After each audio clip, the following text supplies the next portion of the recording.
Good! Num num numbing. Hello, YouTube. I hope you're all doing well. Sorry it's been a while. Personal life is a wonderful thing. It's just got in the way a few times. I'll probably end up talking about it a lot throughout it because it's been very exciting. But we're back, and no Nelke yet. We'll get to Nelke, I'll promise. I know she's getting probably impatient, that poor little madam, but we'll get there. I realised Final Fantasy 1, the original NES 1987 Final Fantasy, we could probably burn out in like 3 streams or less. So I thought, since next week's going to be super busy with Grand Blue's release and the next Genshin update and everything else, why not do that instead? Also, hi, one man, hope you're doing well. So we're going to try and do it this week. It means my order of Final Fantasy is slightly rearranged, but it's fine. The only thing I'm going to do first is, as always, just... we'll see how it goes. I think that's alright. Alright, new game.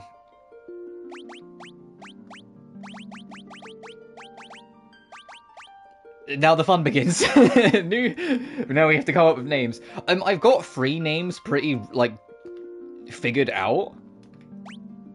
I'm gonna be the knight. Uta's gonna be my white mage.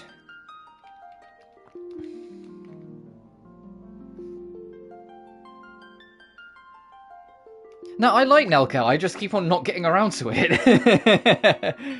I just keep not getting around to it. I do like it.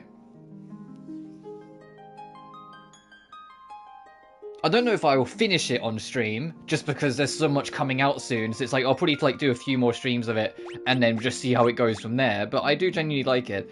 The one name I'm not sure on is the monk. I had a name last night, went to sleep, woke up this morning, and went, I kind of don't like that name. So I need a monk name. I need a black belt name.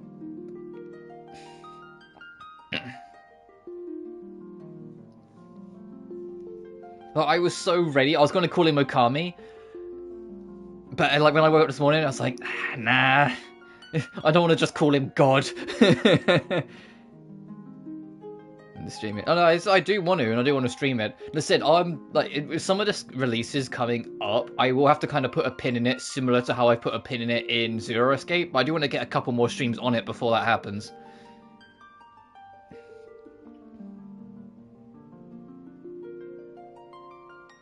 But the reason why I didn't stream, I get what you're saying, it's a different reason for why I didn't stream Gaiden and why I won't stream Infinite Wealth. It's because if I was to stream it, I'd want to stream the whole franchise first. I want to have all the games in order on it, so I just won't stream them out of order, sort of thing. But I am in no rush to do that because, you know, they're not short games, funnily enough. Even the shortest Yakuza are still pretty damn long.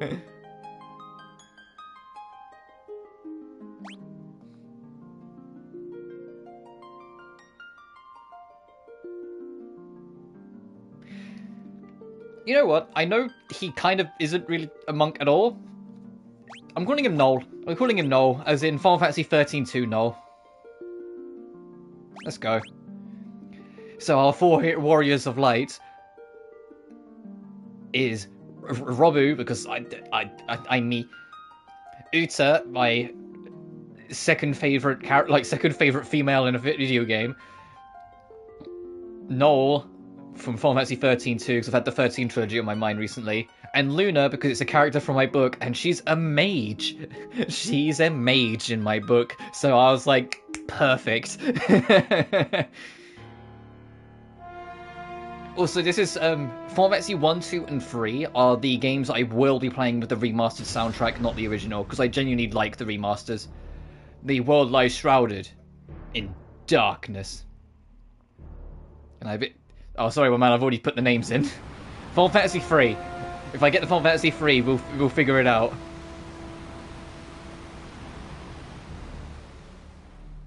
The winds die.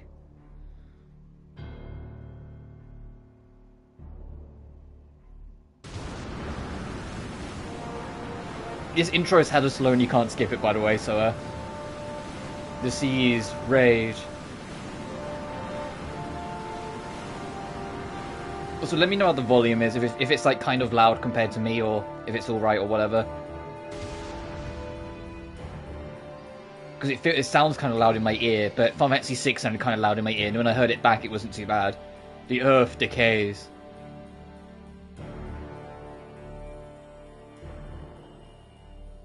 Also, to give you a comparison of the size of this game compared to Final Fantasy VI we just did, but the people believe in a prophecy, patiently waiting its fulfillment.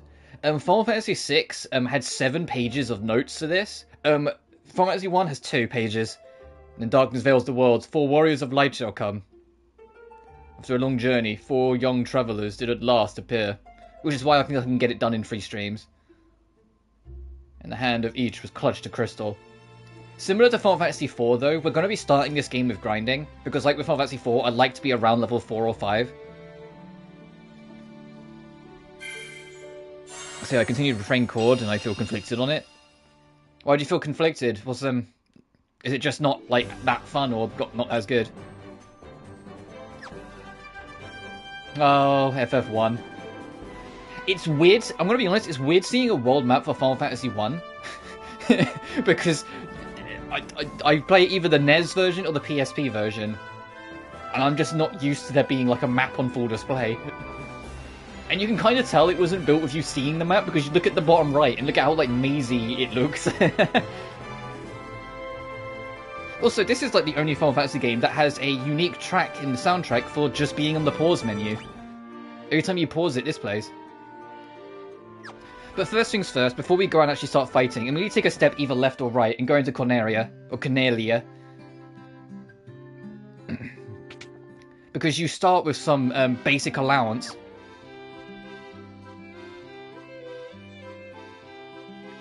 Stories, meanings, fluff, or re-establishing story beats. Ah, fair enough. Buy some nunchucks, or nunchaku.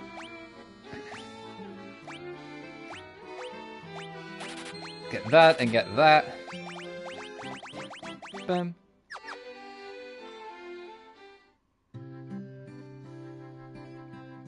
That's mechanics, but the music mixing is pretty much mixed in quality. Ah, that's a shame. Oh, I wonder if this Pixel remaster still has... I imagine it does, because it's kind of quintessential to this bloody game. The church. Or whether they've done away with the church system.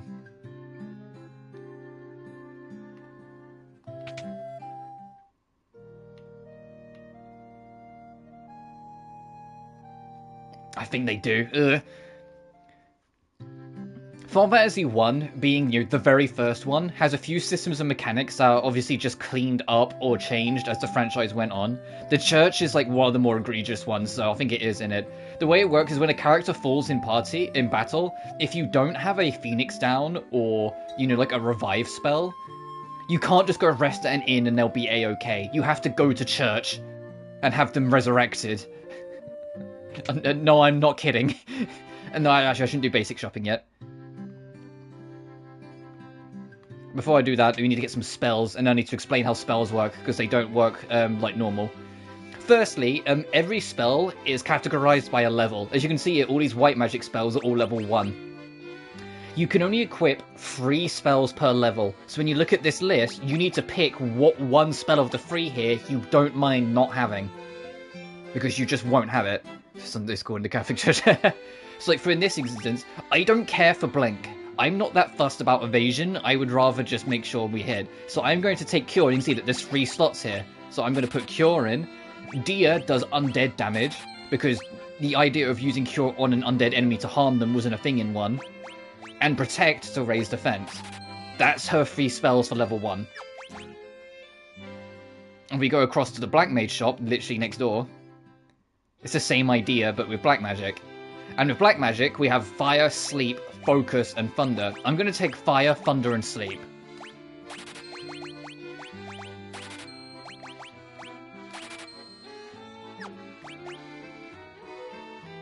So now that's their level 3 level 1 spells. The thing that needs to be made though, and you can already see it on the menu, look at the MP. You see how it's split into 8 categories? This game does not have an MP system. It instead has something called spell charges. Essentially, magic on a certain level, so like with level 1 here of the White Mage, for example, you have so many charges of how many that level spells you can cast before you need to restore them. Like, with either, ethers, or resting and in, etc, etc. Because we're level 1, we've only got 2 charges, but then obviously that will increase. But right now, we only have 2 charges for our white mage, so if I use Cure twice, she's now out of action. She basically has 0 MP. It's not a matter of like an actual MP system, it's literally like you have so many uses of Cure. When we get level 2 spells, same idea, all the way down to level 8. 6 chapters out of 25, and I feel like I'm going to get like 2 chapters and remove your verbal filters and reestablishing repetitive lore. Ah, that's a shame. And it's the same over here with black magic.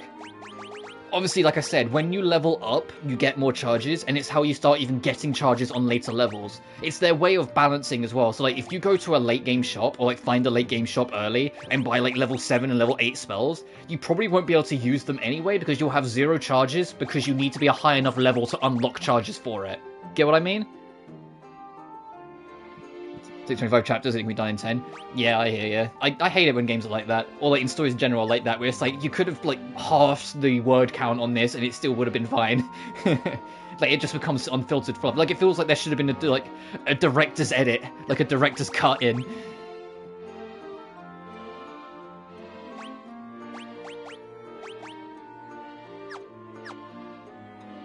There are no rows in this game, just to go into other things, so that you can't put characters on the back row so they receive less physical damage.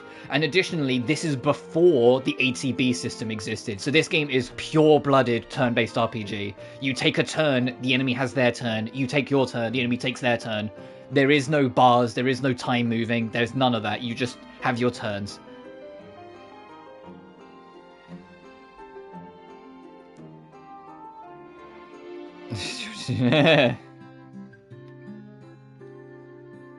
So what he's saying is, and hopefully you get this, that Refrain Chord's got the Persona spin-off syndrome.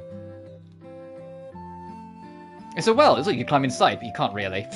Gang, thanks. And what I mean by that is, in the Persona spin-offs, they have a really nasty habit of dumbing everything down and over-explaining shit, because, hey, it's the spin-off. It's the silly, like, extra game. Anyway, you don't need to do this, but if you go over to the right and talk to this guy, he will drag you straight over to the castle to establish some plot. The king is searching for the prophesized warriors of light. Those crystals! You must see the king at once! Arena Ultimax. Arena Ultimax is guilty of that too. As much as I love Arena Ultimax and the gameplay things, but if you play the story stuff, although not as egregious as some of the other spin-offs, it does dumb down some characters. The only character, like, in Arena Ultimax, I think they really, like, nailed were the new characters and Adachi. Everyone else was slightly dumbed down, or it's slightly, like, reduced. No, I don't count Royal. I count Royals like a director's cut. Welcome, travelers. I'm told you carry crystals, is that true? The plot of this game is extremely simple. We're going to go fight Garland in the Chaos Shrine. Then after that, we need to go restore the 4 crystals. Once you restore the 4 crystals, you go back to the shrine, fight Garland again, the game's over. I know I just kind of... There's a lot of, like, in-betweens and side stories. Like, every town has, like, something going on when we go through it. But that's basically the gist. It's restore the 4 crystals, go kill Chaos.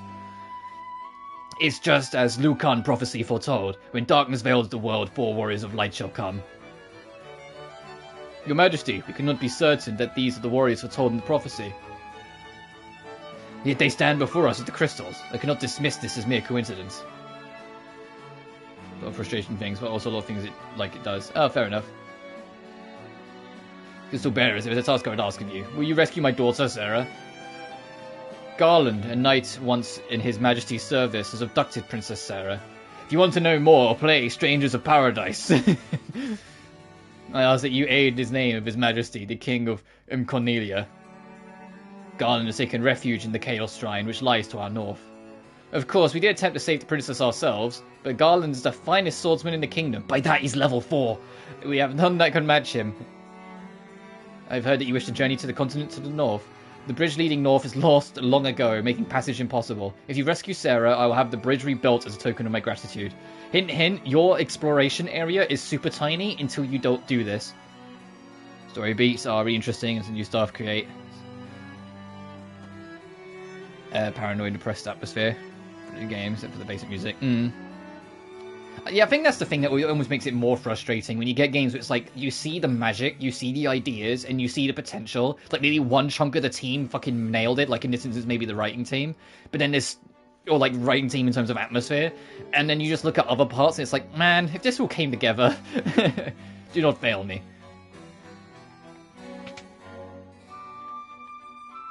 I don't know why I'm looking around. There's no loot in the castle. There's loot on the castle grounds down here, but there's no loot upstairs. And even then, I don't think you can get anything, because if I run... oh, I need to get up to the border.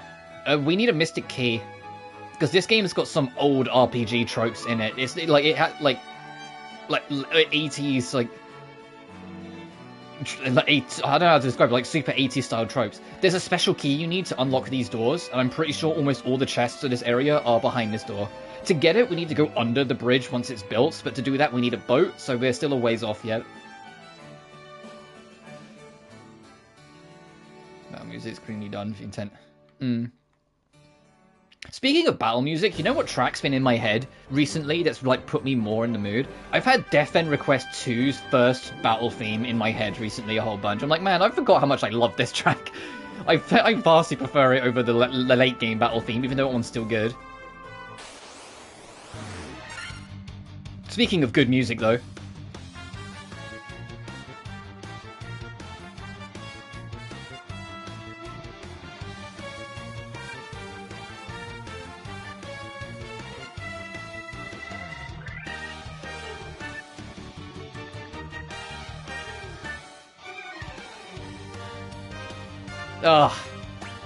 So the Pixel remaster work for Final Fantasy 1's genuinely really good.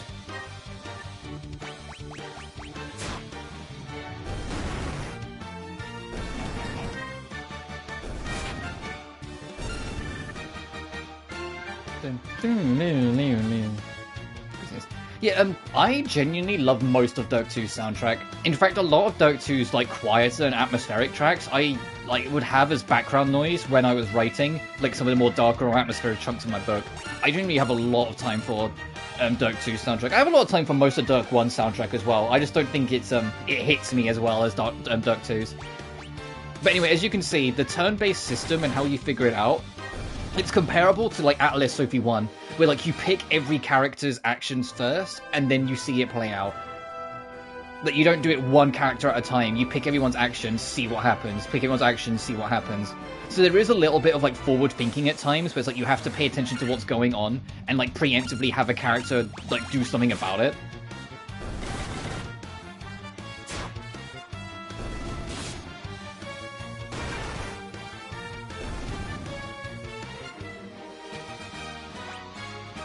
But I like a lot of Dirk 1's music. I like Return to Me, the final boss theme of the first game, a lot. I really enjoy that track. I enjoy a lot of the dungeon themes. Honestly, the only track I don't really think about that much is the normal battle theme for Dirk 1. I think the normal battle theme for Dirk 1's just okay.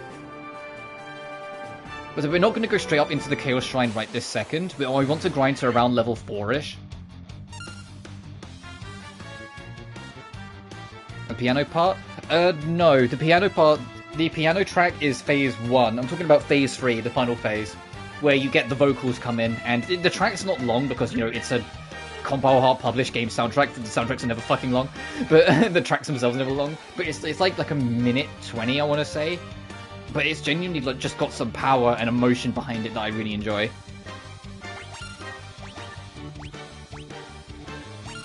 Also, your spells are single target unless they specify otherwise. So as you can see here, it says fire damage to one enemy.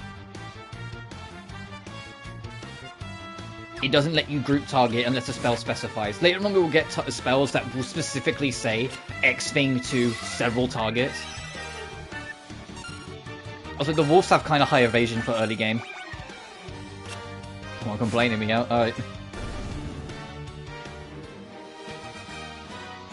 And so when I get to Dirk 1 and 2, because I keep on saying it, it is absolutely going to be this year. I have a little bit more of an idea of when. It's just, getting through everything else first.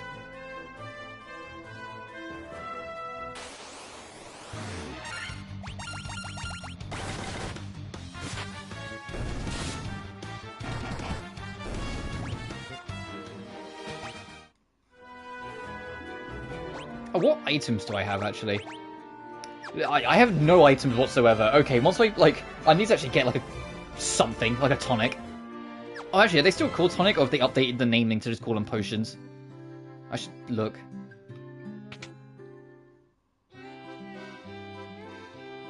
Oh, yeah, they have updated them. In the original Final Fantasy 1, potions were called tonics, and high potions were called potions.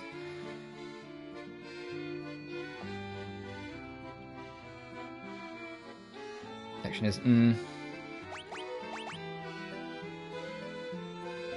I think the Odyssea, like the final dungeon theme, is really strong, but Return to Me just kind of like stole the show enough for me, but I get what you mean.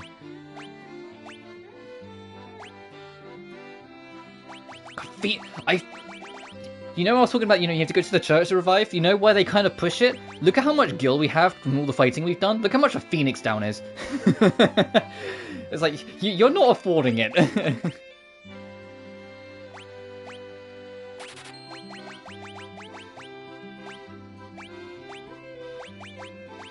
Also, partly restores party's HP, partly restores party HP and MP, fully restores. Cottages are what you need.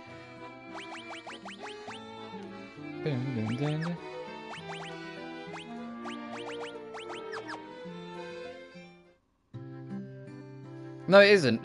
You're thinking of something else. Odyssea has its own theme. Return to Me is the... Hang on, let me just bring up the track list.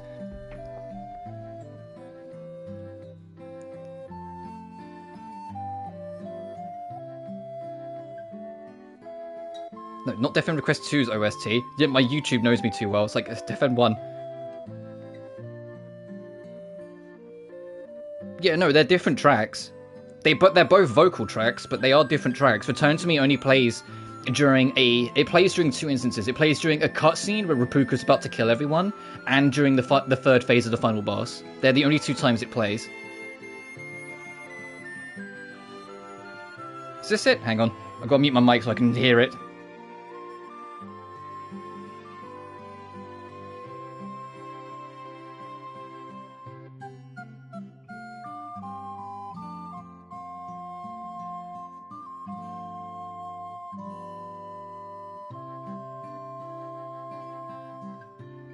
Yeah, the dungeon does have two sections. It still doesn't play Return to Me in the other one. I'm telling you.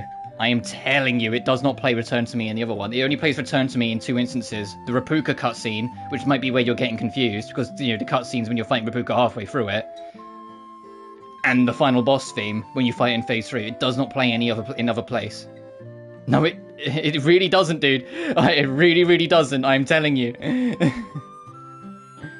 Speak of your affection in the water. Oh, you're filthy. Use this to wash up. What the fuck, game? What do you mean? Anyway, what level are we? 2. Oh, I need to go restore spell charges. How much is it at the inn? Please don't be expensive. Actually, no, I don't need to restore spell charges. We're good. Fucking didn't mean to walk back in.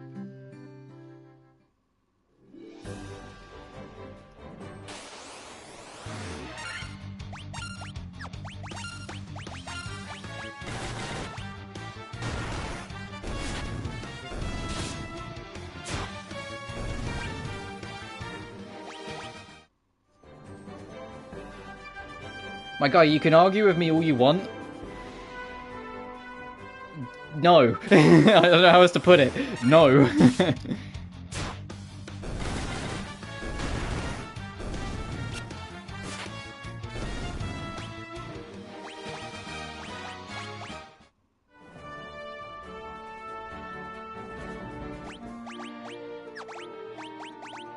I swear to God, dude, if you send me a clip and it does play a different track in the same one, but it's still not the final boss theme, and we were both just slightly confused in different ways, I'm gonna flip.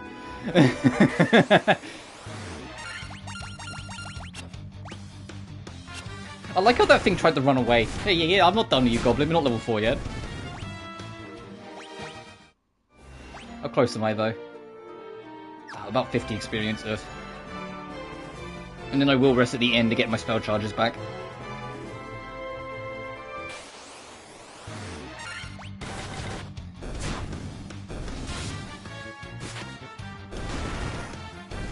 But to give you, to give a general idea... Oh, only 6? Okay, I need to go more further north. enemies that drop more experience are up here. I can't just keep on fighting goblins. I need to fight... There's a unicorn you can fight up here that's got kind of high evasion, but it's good to fight. Or I can get 2 wolves, that works too.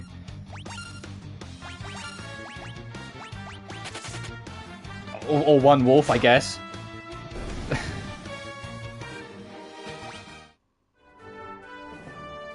That's the Chaos Shrine, we're not going in there just yet.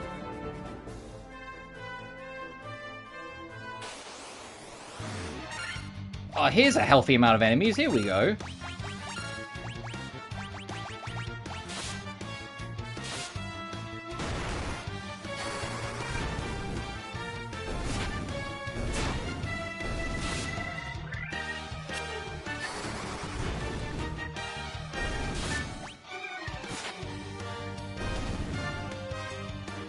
I'm gonna speedrun it. I'm gonna throw an idea out there, because, to be blunt, Dirk 1, as much as I do like that game, it is glitchy. What are the odds that it was... Oh my god, why are there 9 of them? The chance that it just glitched out. And like, it carried on playing from the cutscene.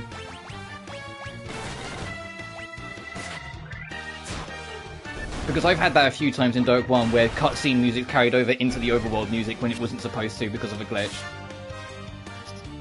It's going to be a PSN thing. Dirk 1 genuinely has music glitches. I know it does on PlayStation. I don't know if they ever patched it on Steam.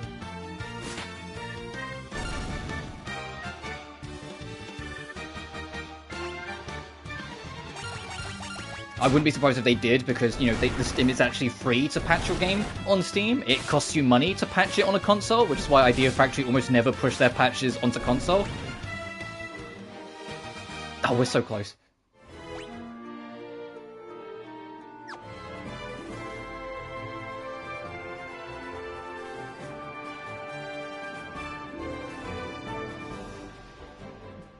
I don't remember the purple filter offhand, but that's not something I would just remember, to be fair. I tend to not really remember color filters. It's like, that's a very, like, specific detail. Are we level 4 yet? Good. Now we can actually get a move on with the plot, because we're a decent level. Let's get back to home.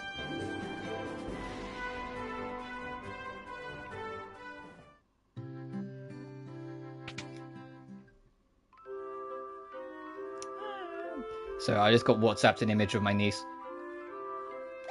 I said to, like, see it.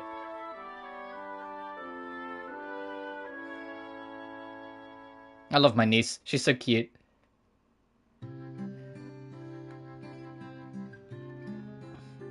I've been designated the fun uncle, so I'm like, I will do that. I can absolutely do that. I will... I will be the one that gets the gifts.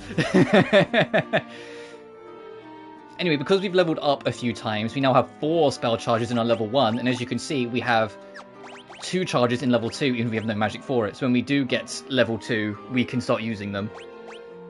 Also, you can see under use, there's Forgore, or you forget. So if there's like a spell that you don't like, and you'd rather get a different one in its slot, you can just wipe it. There's no like punishment other than the fact that you just have to buy another spell for you equipping spells. You're not like forced to just put up with what you got. The only thing is that of your options, the 2 classes we're not using Thief, because I honestly think Thief's kind of useless, and we're not using Red Mage. Red Mage have access to both white and black magic, but they hard cap at level 6. They can't learn level 7 or 8 spells, so I'd rather a dedicated white mage and dedicated black mage than have a red. Some people prefer red. Some people do warrior, monk, and 2 reds, and I entirely get it, because, you know, you've got versatility for both of them, but I'd rather be dedicated and dedicated. My stepdad, when he did Final Fantasy 1, I mean, he did exactly that. He did warrior, monk, and then 2 reds. I think it might be a Steam thing. Maybe, I'm not sure. We'll find out when I eventually get to it, but to get back on topic, because I kept on going off it, we're going to do this. Next week, Grand Blue and Genshin. The week after that's Honkai 2.0. Middle of February is Tomb Raider. End of February is Final Fantasy VII Rebirth. There's 13 chests in here. I don't think we can get many of them right now. I think there's a few around the edges, but I know we can't get too many. Once we're on top of that, it's gonna be a coin flip whether I do Ayesha then, or I just do Death End 1 and 2. And the reason why I'm saying coin flip is because Death End 1 and 2, I think I can do pretty quick.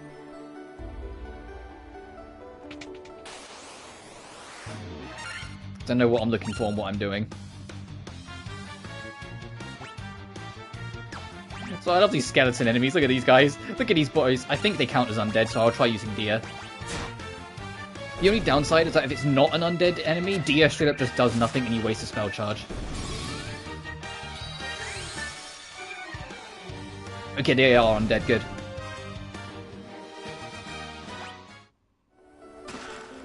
Another cap.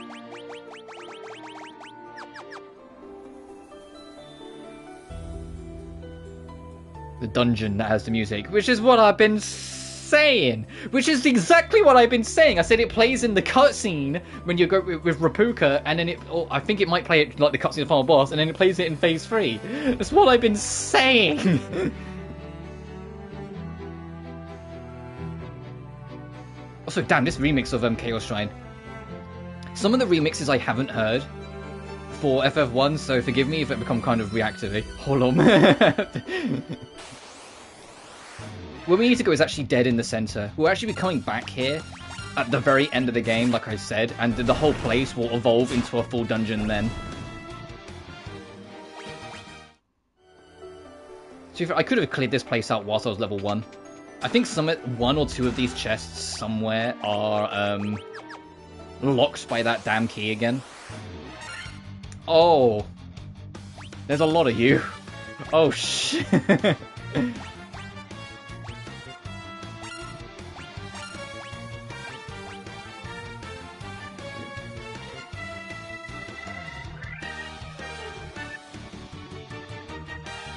I mean, yeah, I still agree that Return to Me should have only played during the third phase of the final boss, because it kind of spoils the surprise when it is the final boss theme because you've already heard it. But oh, thank God! I hope some more of these walls flee because there's way too many of them for it to be just us. And Uta is suffering.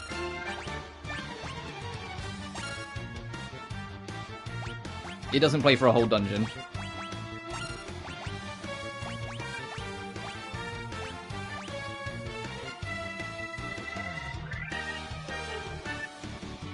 Yeah. I'm too quick in that speedrun. I mean, I've speedrun... Oh, damn it. Alright, Uta is straight up just out of commission until we go back to the church. That's why I tried to get her healed. Because this is Final Fantasy 1. Uta is 110% just completely fucking out of commission now. Which is where the challenge of Final Fantasy 1 can creep in. Because we don't have any P-downs. Yes, I'm pretty sure we don't. No, we don't.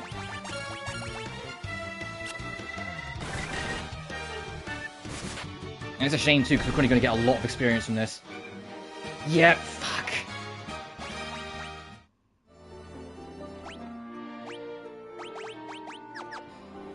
Let me get out of here. I've got to go pick her up.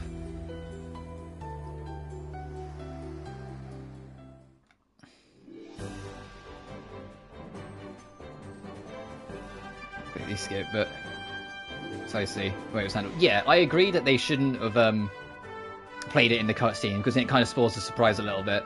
But I still think it's a great track. So I like both games' soundtrack. I prefer Dirk 2, but I think both of them are really good. Oh, we need to go to church first. Healing at the inn won't do anything. Hey, dude, pick up my girlfriend. 40 gold to resurrect. Fucking. I'm gonna try and save your world. The fuck do you mean? Also, why do you only resurrect with 1 HP, you bitch? Yeah, this is Final Fantasy 1. This is Final Fantasy 1.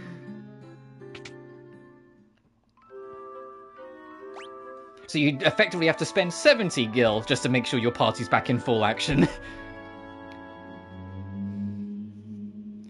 Man, if you get back to town with only one party member alive, you technically have to spend 150 gil.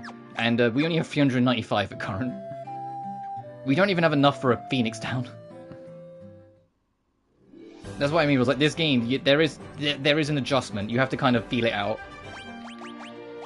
Actually, I haven't saved yet, so I'm going to do that. It's kind of similar to OG NEP.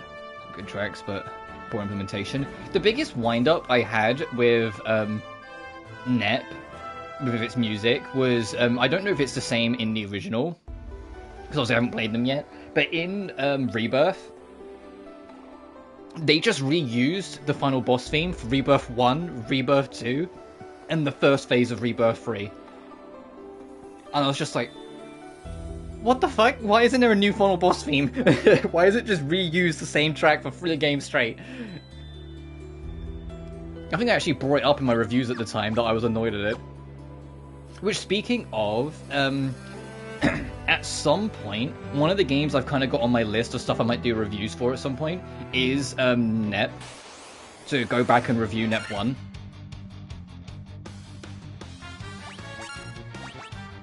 But the reason why I haven't done it, I haven't pulled the pin on it, is that I want to do it after I played the original NEP 1.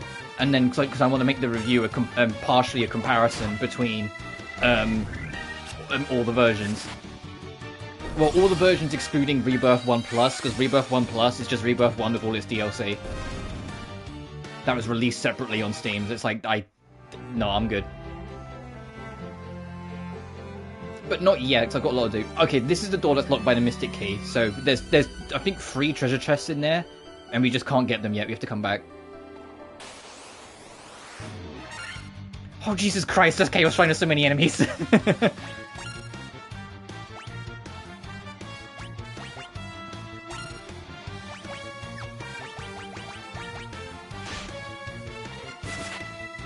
Explained. I mean, when I eventually go through NEP 1 Original, I'm going to be blunt, I am going to have a guide on standby that will, like, hopefully help me out with a lot of that stuff.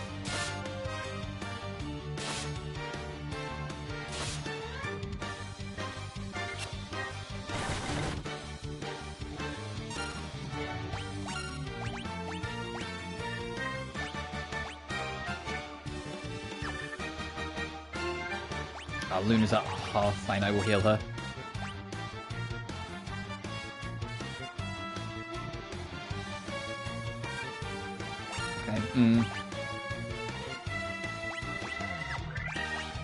I did see on PS3 that, like, all the, was it Agaris, I think they're called, games are, like, on there, and I was like, maybe, one day, maybe. Because I am kind of curious. Or if not all of them, a lot of them. I haven't looked into them to see what ones are, like, main, if they're spin-offs or what. Oh, that werewolf, I think, is poisoning our team. Which is problematic, because what else can we not afford right this second?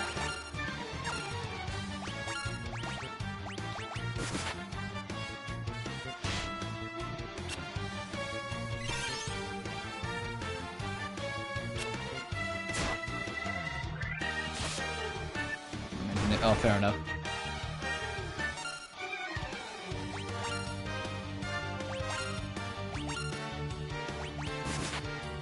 Progress is amazing. Well, I'll find out. It's not immediate. To give you an idea of how, like, my PS3 collection is going right now, I'm going for, like, mainstays, or, like, ones that I know I'll enjoy first. Like, I've got the Castlevania reboot games on PS3, so Lord of Shadows. I haven't got Mirror of Fate, because I don't really care for Mirror of Fate, but I've got Lord of Shadows 1 and 2.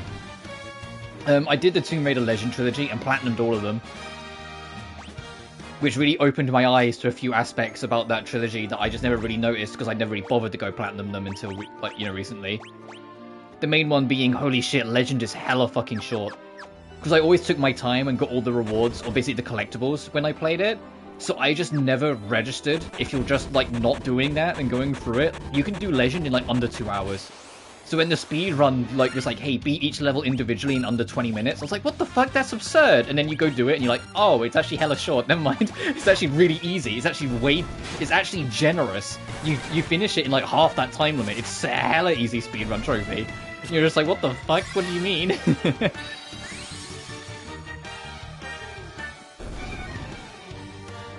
Strategy game. Oh, fair enough. Also, you can't learn spells through levels. So your levels are literally just for stat boost. If you want to learn new spells, it's what you buy at the shop. Like I said, this is super old school RPG. Learning spells through levels, I genuinely think isn't a thing till FF4. Is this locked too? It is as well. Okay, because we're going to die, I'm going to turn encounters off and run us home. Poison can't kill you. That's one of the saving graces. Poison can't kill you, but as you can see, it will get you damn close. So let's get home. It makes it sound like we've got, like, the heaviest footsteps in the world.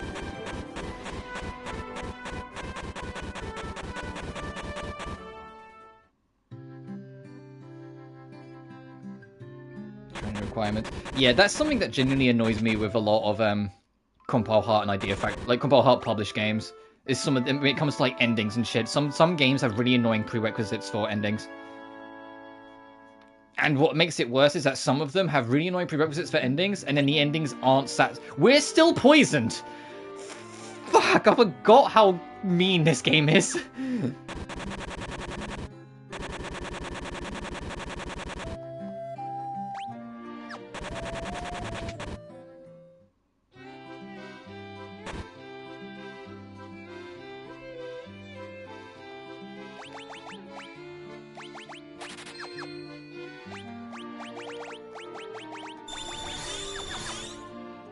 Christ.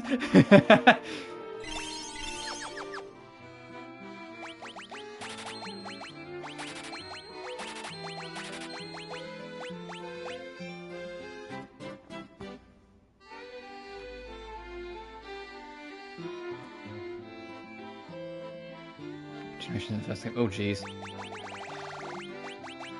We can't afford gold needles because and we can't afford remedies, but that's fine. Remedies I'm not too fussed about right now anyway. It's the fact that P-downs are so pricey. Like I said, you have to kind of... If you've played other Final Fantasies, you genuinely have to rethink your approach with FF1.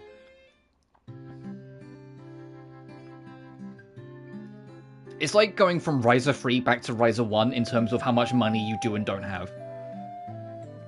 Like, suddenly you're like a broke bitch again. You're like, oh, right, this is this game, you know?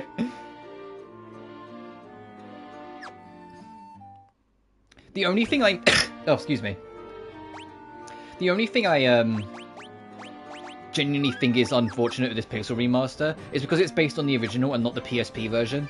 The PSP, because it was the PSP, and they knew a way to make it available, they, made it so you could save literally anywhere inside or outside of dungeons, which was hella convenient for, like, the runbacks and, like, the dungeon grinds. Like, you could just save after every other fight sort of thing. So if you didn't want to die and do all the church runbacks, you didn't have to. Anyway.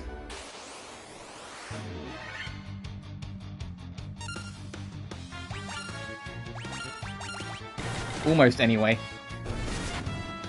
I'm in neutral until Gen 5. Oh, that sounds annoying. Hey, Garland.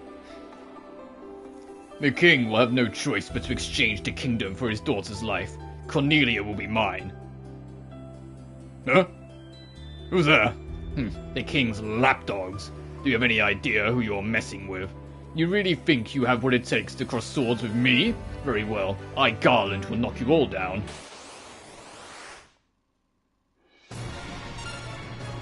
Oh, this boss theme remix. That just kind of slammed into my skull. Damn.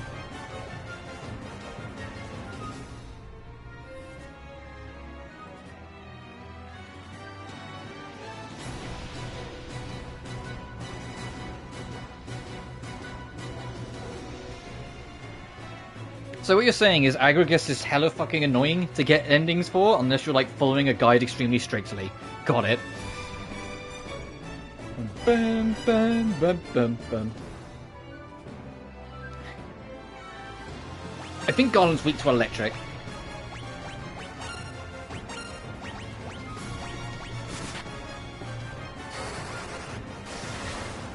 Yes, he is. Okay. Ow.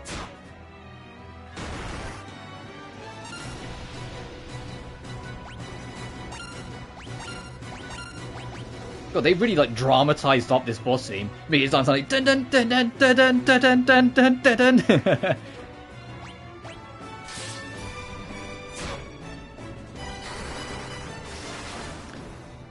And to be fair, you're literally listening to one of the reasons why I'm using the Pixel Remastered soundtrack and not the original.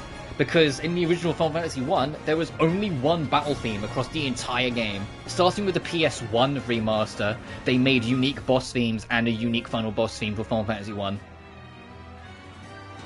So, and like every remaster since then has used that as a basis for its music. Same with this. This one uses the basis of the PS1 version and then remixes off of that for the Pixel Remaster. But if you're playing it with the original soundtrack, you only have one battle theme. So this would still just be playing the dun dun dun dun dun dun dun dun dun dun dun dun dun dun dun. It's quite a bit of grinding to beat them.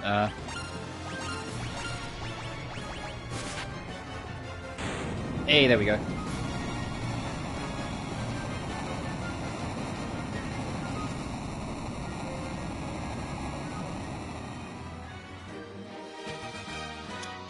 Oh yeah, that doesn't sound fun. You're not really selling me on it, to be honest. That sounds like annoying. It's like those DLC dungeons in like Net Rebirth 1 that I just never bothered touching at all, because I'm just like, I can't be bothered to do like 6 New Game Plus cycles just to be a decent level for it. You've come to rescue me. I'm Sarah, Princess of Cornelia. Words could never be enough to thank you. That's the first time anyone's ever defeated Garland. You must allow me to show my gratitude. Please accompany me back to the castle. So I like how the bats have all like orderly aligned to themselves over there. It's so much worse, yeah. Thank you for returning my daughter to my side. You are no doubt... There can be no doubt that you are the Warriors of Light from Lucan Prophecy. You should hear the prophecy in its entirety, if I may. When darkness veils the world, 4 Warriors of Light shall come. If they cannot gather the shards of light, the darkness will consume all. The 4 crystals will never shine again. Now I hear that a crystal can be found on the continent to our north. Restoring light to the crystals is the only hope of ridding the world of the monsters which plague it. Well, 99, I'm voting the same boss. I will have the bridge in the north rebuilt, as I promised. I pray that you succeed in restoring light to the 4 crystals and to the world. I love Final Fantasy 1. I love like some of the cheesiness. Like, hey, you completed an objective. Da, da, da, da, da, da, da. Wait just a moment. This loot has been entrusted to the Princess of Cornelia for many generations. When he abducted me, Garland took this loot as well. I want you to have it. It may aid you on your journey.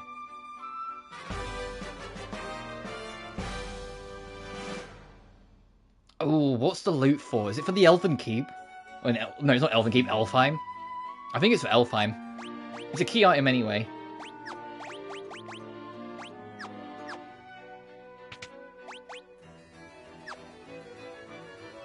Listen, we don't have the Mystic Key, so we can't get the other way. Dancing Girl in town. Oh yeah, what the Chancellor is saying is if you're ever stuck in Final Fantasy 1, in every single town, there's a dancing girl somewhere near the middle. You talk to her, she will basically spell out what you should be doing next. So if you're ever stuck, ask her, and she will tell you. Special thanks to you. What the fuck? This is special thanks to you. I could just kiss you. Mwah. Okay, bye.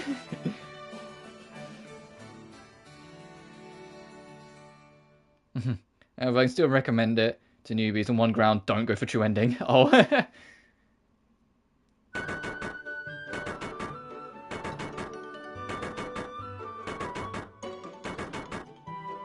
Orders from His Majesty. Well, to do our part to fulfill Lucan Prophecy. Dark ending. Ah, fair enough.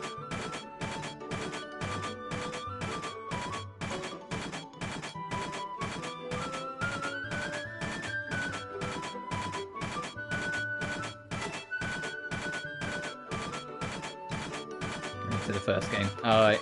So they learned, is what you're saying. There's probably a lot of criticism on the first game of like, hey, some of these endings are kind of bullshit.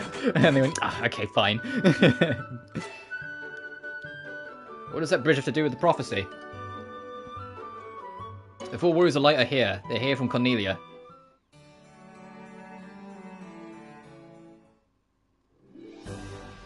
Tweet casually, for the love of all God, I only do not fucking plat the game.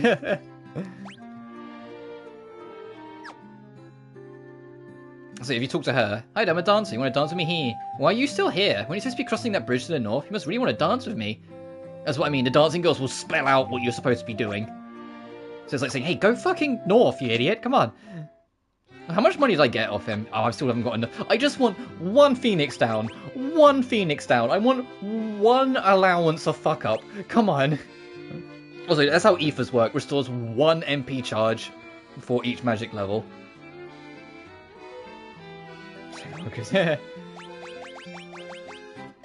We do have a 10, thankfully, but I'll hold off. We will need, I think it's eye drops in Marsh Cave. I think Marsh Cave, everything spams darkness. But Marsh Cave isn't for a smidge. And there's only like one real optional dungeon in this game that I've got in my notes anyway. It's affection with certain events. That was like the one grind that I found really fucking boring in Rebirth 2, was like maxing out the Lily rank with everyone.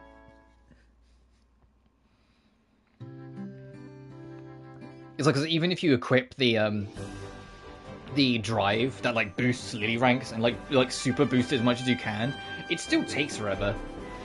It still takes way too long. So we can't get everything next, we need the Mystic Key. Oh, if you go to like towns on the map, it will tell you what's there. So you can see that there's an inn, a shop, weapon shop, armor shop, white mage shop, and black mage shop. So a lot of net OG and Rebirth 1 CGs and sound effects are from Aggregate or Zero. Oh, that makes sense though. But there's still a shit ton of chests in Chaos Shrine. Don't worry about it. The beauty of Final Fantasy 1, at least for me, is that absolutely nothing is even remotely missable, because there's no one-and-done dungeons. There's no hidden items. Treasure chests are always visible because fake walls weren't a thing until 3. The only trophy that's going to be annoying is grind up to level 50, because we probably won't be anywhere near level 50 when we finish the game. This game, it doesn't take that long. Oh, and visit every area, because as I said, there is a couple optional areas. And up to the north, you see that small splattering of, like, tiny islands? Almost all of them have a secret cave in them, so we do need to go into all of them for that trophy at some point. Even if not all of them are worth going into. But our destination is, once we cross the bridge, is head west. If we stick to the shoreline, there's eventually a town, I believe. I do actually have... Where is it? There it is. I actually have a map on standby. So, in my notes, if there's an area I'm not sure where it is, I can look at my map on my phone and be like, oh, okay, it's over there. But I digress. Okay, so encounters are on. Let's cross the bridge and finish the opening of Final Fantasy. We are officially past basically the prologue, which is where you get this like cute intro.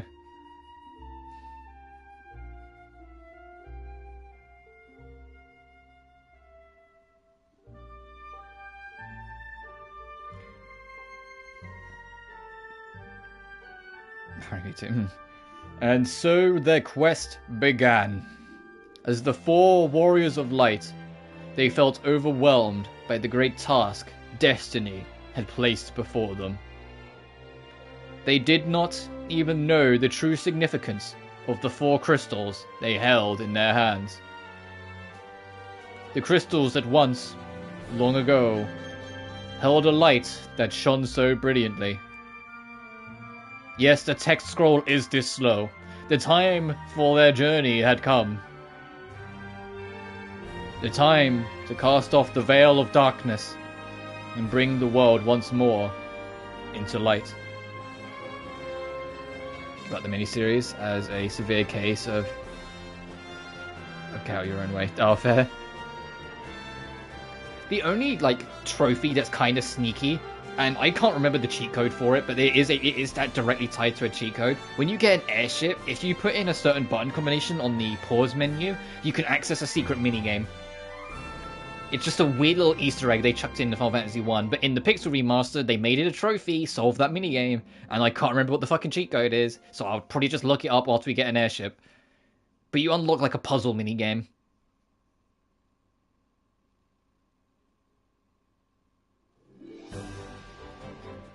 Oh, trophy unlocked, A Hero's Journey. Saved Princess Sarah by defeating Garland. We did that ages ago. Is it just because we're now past the point... Dun dun dun dun dun dun dun dun dun dun dun dun dun. Oh, I did get my charges back, cool.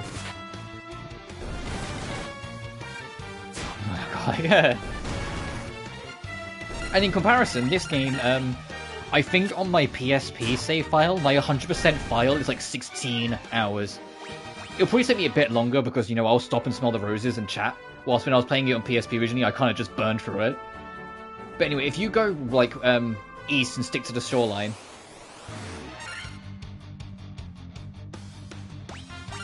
you will eventually find it. Oh, actually, I want you to prioritize the wolf.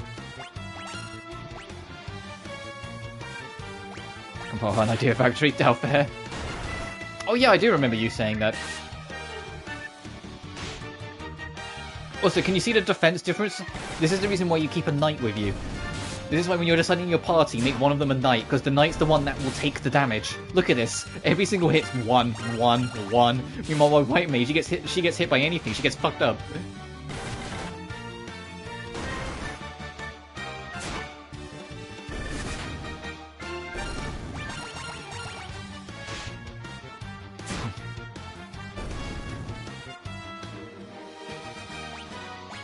When we reach, like, endgame, there will be a push to legit just make enemies just attack me. And not Uta or Noelle or Luna. Or Noel, sorry, not Noelle. Anyway, there's the town. I was gonna say, I'm pretty sure it's around here somewhere. Here it is. And Provoker. Please help us! Yeah, the reason why we're in Provoker is that there's actually pirates. We need to go find them and deal with them. But before we do that, we're in a new town. And we can buy level 2. Cure Darkness, cast Silence on all enemies, reduces lightning damage by half for the entire party, and raise an ally's evasion. And they're a bit more expensive, so we will not do that just yet. Achievements on top of it. Speaking of like trophies and achievements, I started like the Castlevania Lord of Shadows when I got home yesterday, and I made the baffling discovery, and I know it's just a thing for the time. The platinum trophy for Lord of Shadows is a hidden trophy, and I'm like, who are you fucking kidding? Like, I was like, what do you mean? Like, oh man, I wonder what that trophy's gonna be. Like, what the fuck are you talking about? Yeah, I wonder why they added 2 more achievements. It might have been because Microsoft and Sony were both trying to figure out trophies and achievements in different ways. Maybe it was like you had to have so many achievements to count sort of thing at the time. But yeah, I won't buy any of these spells right now, but I will probably buy Blizzard, Temper, and Slow. Like, I'll probably skip Dark because Darkness is not that great. But yeah, Lord of Shadows, its platinum trophy is a hidden trophy. Well, I had to like give a double take when I saw it. I was like, wait, what? All the story trophies being hidden, like, yeah, that makes sense. All the story trial trophies being hidden makes sense as well, because if you had the trial trophies, it would also spoil how many like chapters are in the game. So it's like, beat Chapter 1, beat all of Chapter 1's trials, both of them are hidden. Everything beyond that aren't hidden, yet the platinum's hidden. I'm like, why? Catch it. Yeah, I mean, so I will at some point. I mean, no rush, but I will at some point. So at some point off screen, to some points, I am gonna, like, probably after this stream, honestly, is grind a shit ton of gil. Which is easier said than done, because money kind of it doesn't come to you as much as you'd like. But I'm probably gonna grind a shit ton of gil, so I can get some level 2 spells. Make one of bosses. Oh, was a weapon shop sell? Yeah, there is only one shop theme. Ooh, battle axe. Ooh, it's too fucking expensive though. What have we got equipped? 9 and 5, and this is 10 and 10. That's 16 and 5. I might save up for the battle axe. Yeah, I'll save for the battle axe. Is there anything to pick up in here? No, there isn't, because it's just a Final Fantasy 1 town. There's only dungeons that really have loot. Is this a church? It looks like a church. Yep. It's weird that the churches aren't marked on the map. You would have thought they were. There's the pirates. We'll deal with them soon. Do you have anything new in the shop? No, you're same.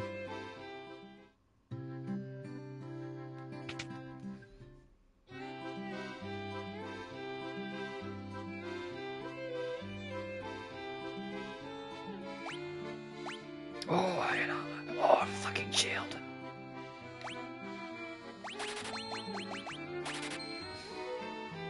Oh, whoops, I didn't... one of my members of my party can't equip it. Whoopsie doodles.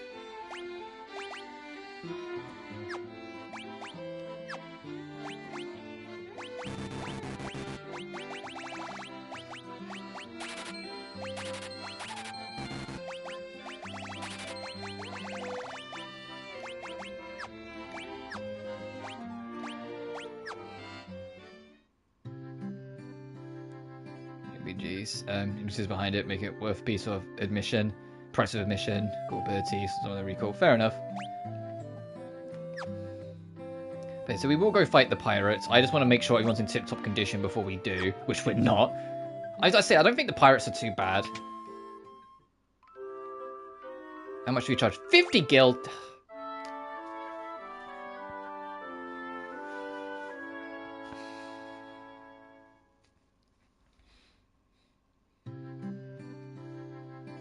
And I'm gonna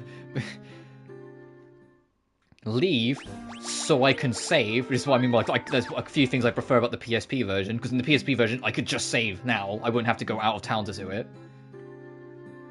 And then let's go talk to the pirates. Ye've got cannonballs of steel to be taking on the boy pirate. Big care. Key haul them, boys. Aye, aye, Captain. We'll make their bones go crunch. Oh god, there's a lot of you.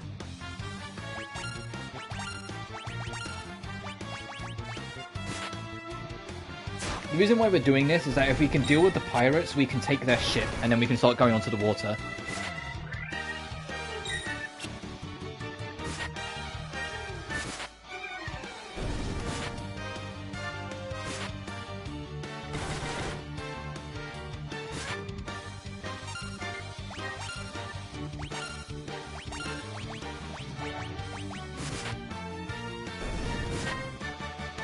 Thesis, PhD, master's degree of Agris.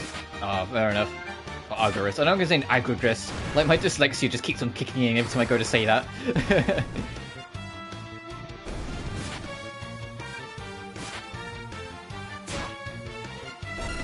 It's such a precisely annoying word with my brain.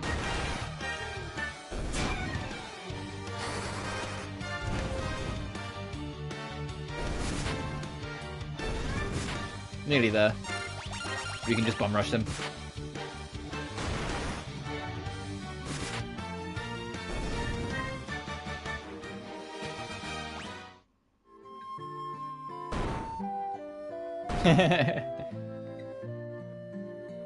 In Japanese. Oh, that's not a deal breaker.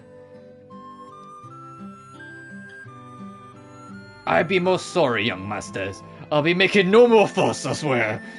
I want ye to take me ship for your troubles. Can ye find it in your heart to forgive an old pirate? You got a fucking ship! You heard it here first, folks. If you want a boat of your own, just go find the original boat owner and beat up his mates, and then he'll give you it. And there'll be no repercussions whatsoever.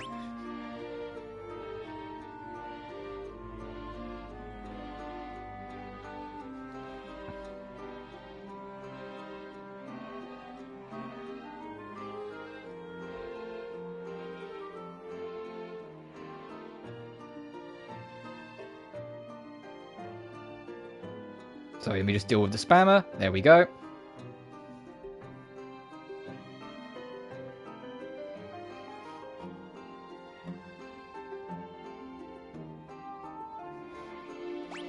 It's been a while since I've had like a spam chat or bot. Oh, Jesus Christ, I feel honoured. I feel like I'm being remembered.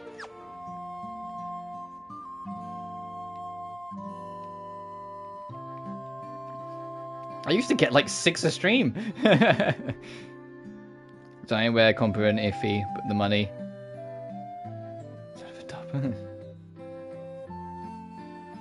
That's not always a good thing, but I get what you mean. Sometimes they're, oh, we're going to do it all ourselves, and not just, oh, I don't know, letting a team that's professionally made to do it.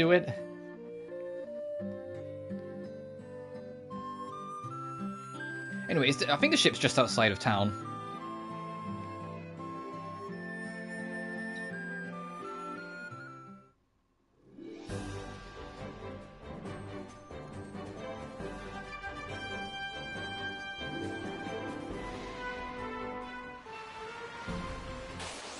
Oh, there's battles on the water.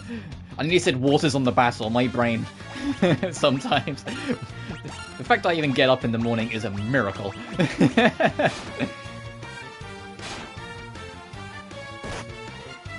Oh, we got critted, that's unfortunate. And then missed, okay. Okay, dude.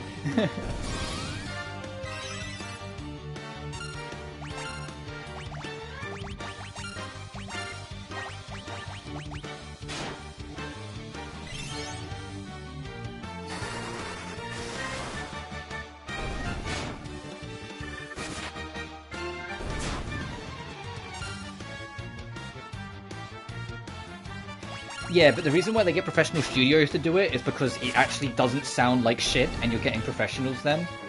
I know people will disagree because people are weird about dubs regardless, but it is literally just the nature of the beast. Oh yeah, people will do it for free. And yeah, I'm sure there would be people who would do it for free, but it sets a bad practice and bad precedence to do that.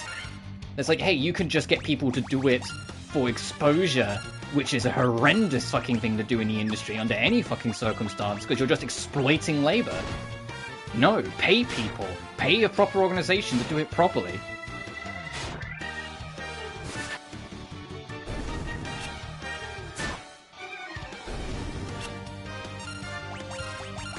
The only time I don't mind doing voice work for free is when it's something that's being made for free, so I know they have no money to begin with. Like a mod or something. You can find my voice in a couple mods here, there, and around, but that's it. Like, I don't. If it was like anything professional, I'd be like, no. Go to a recording studio and pay them properly, because it's just the right fucking thing to do.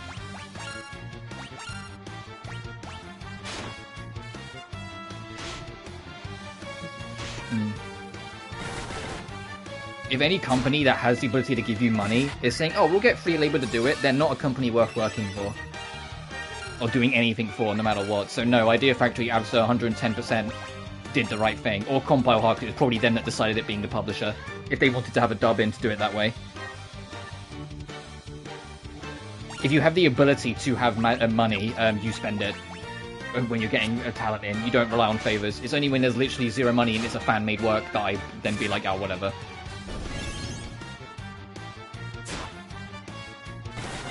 In fact, there's literally a joke about it in the new Turnip Boy.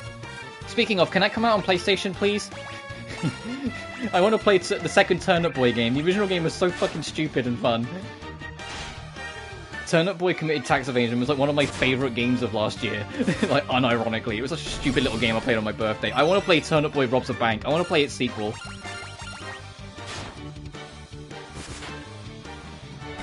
That was a page. Much less in English. Yeah, which is a travesty. It shouldn't be like that.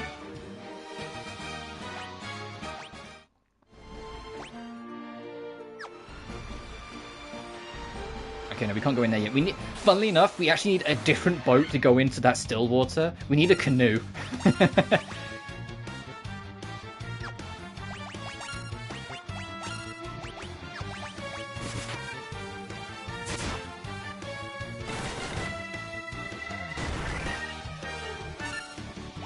There's 3 different transportation vehicles in this game. The ship that we've just got, the canoe for like small passageways, and then the airship way later on.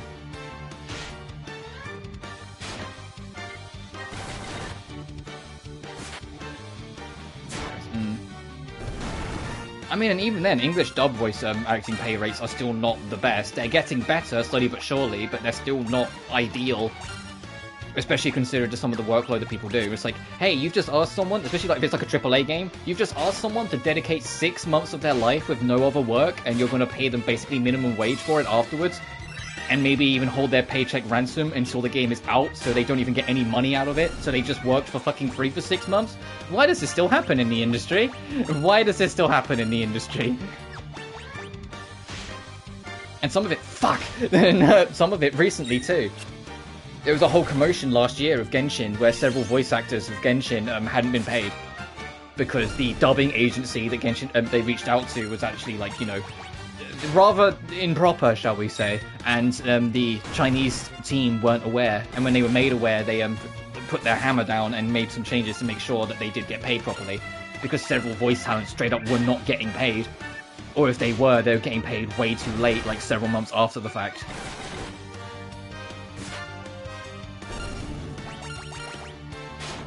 Like, it was kind of disgraceful.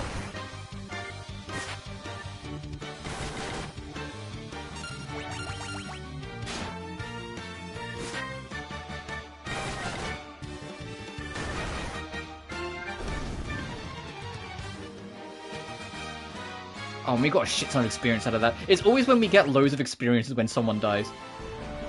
Right, before we continue, I'm going to turn the cameras off, go fucking back, pick up Noel, pick up my friend, pick up Noel, tell him to, like, get his shit in gear.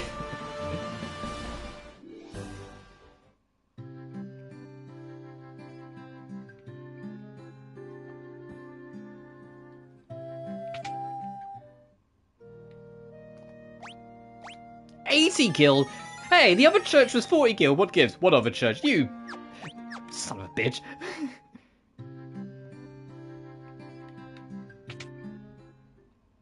How much gil do I even have? Okay, I have more gil. Actually, whilst I'm here, I might try and see if I can buy some level 2 spells.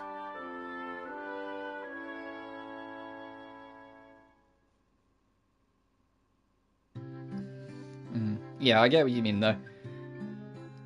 Speaking of actors and actresses, sometimes the only other thing that can be a little annoying is that in, like, all Hoyoverse games, any character that is a representative of Raiden, in Chinese and Japanese, share the same actress. Every single version of Raiden has the same actress. It's like one voice in Misudo because it's part of the point. In English, however, that had to change because Anyakto's agency doesn't allow work with other agencies, and Star Rail uses a different voice work agency than Genshin, so she physically can't be Raiden again. So, like, English is the only one that's been, like, perturbed and changed. So Anyakto is not Akaran in Star Rail. I mean, they got fucking Allegra Clark to do it, which Allegra Clark is the English voice of Beidou in Genshin, to do it instead. I'm like, that's... yes. Yes. I think that's the perfect fucking choice. Right, I'm going to take Temper, and I'm going to take Slow.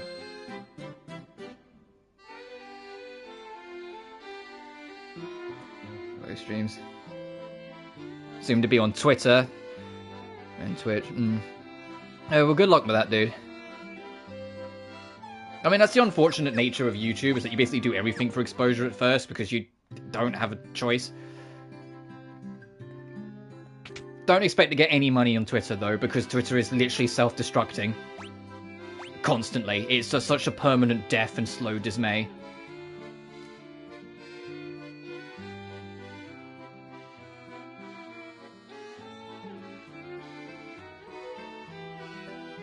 I call it Twitter because if Elon can't do the basic incentive and call his daughter by her name, I'm not going to call his fucking stupid website by its name. Until he stops dead-naming his daughter, I'm not going to stop dead-naming his website. What do I want? Blinder would be nice. Silence, maybe. And I'll take these, whoops, 2. We can't afford another one, but that'll do for now. Medium. Yeah, fair enough. I mean, ultimately, it's up to you. If you're choosing to, like do voice work, I do voice work, but for mods, or, like, stuff that's free, you know? I couldn't tell you for the life of me some of my stuff, because we're talking, like, college years. Like, when I did it, it's just like a thing when I was, like, super bored in college. I was like, hey, yeah, sure, I'll do some voice. I'll go sit in front of a microphone and read. Yeah, I did. I was in. Oh, let me fucking think. I was in one New Vegas mod, Fallout New Vegas mod. I can't remember which one, because I said it was ages. But you can find my voice. I was literally just some NPC, and I was just like, "Hey, I need to borrow you, man." Or something shit like that. It was like really stupid. I was in one Morrowind mod, and I was in a Pathologic mod.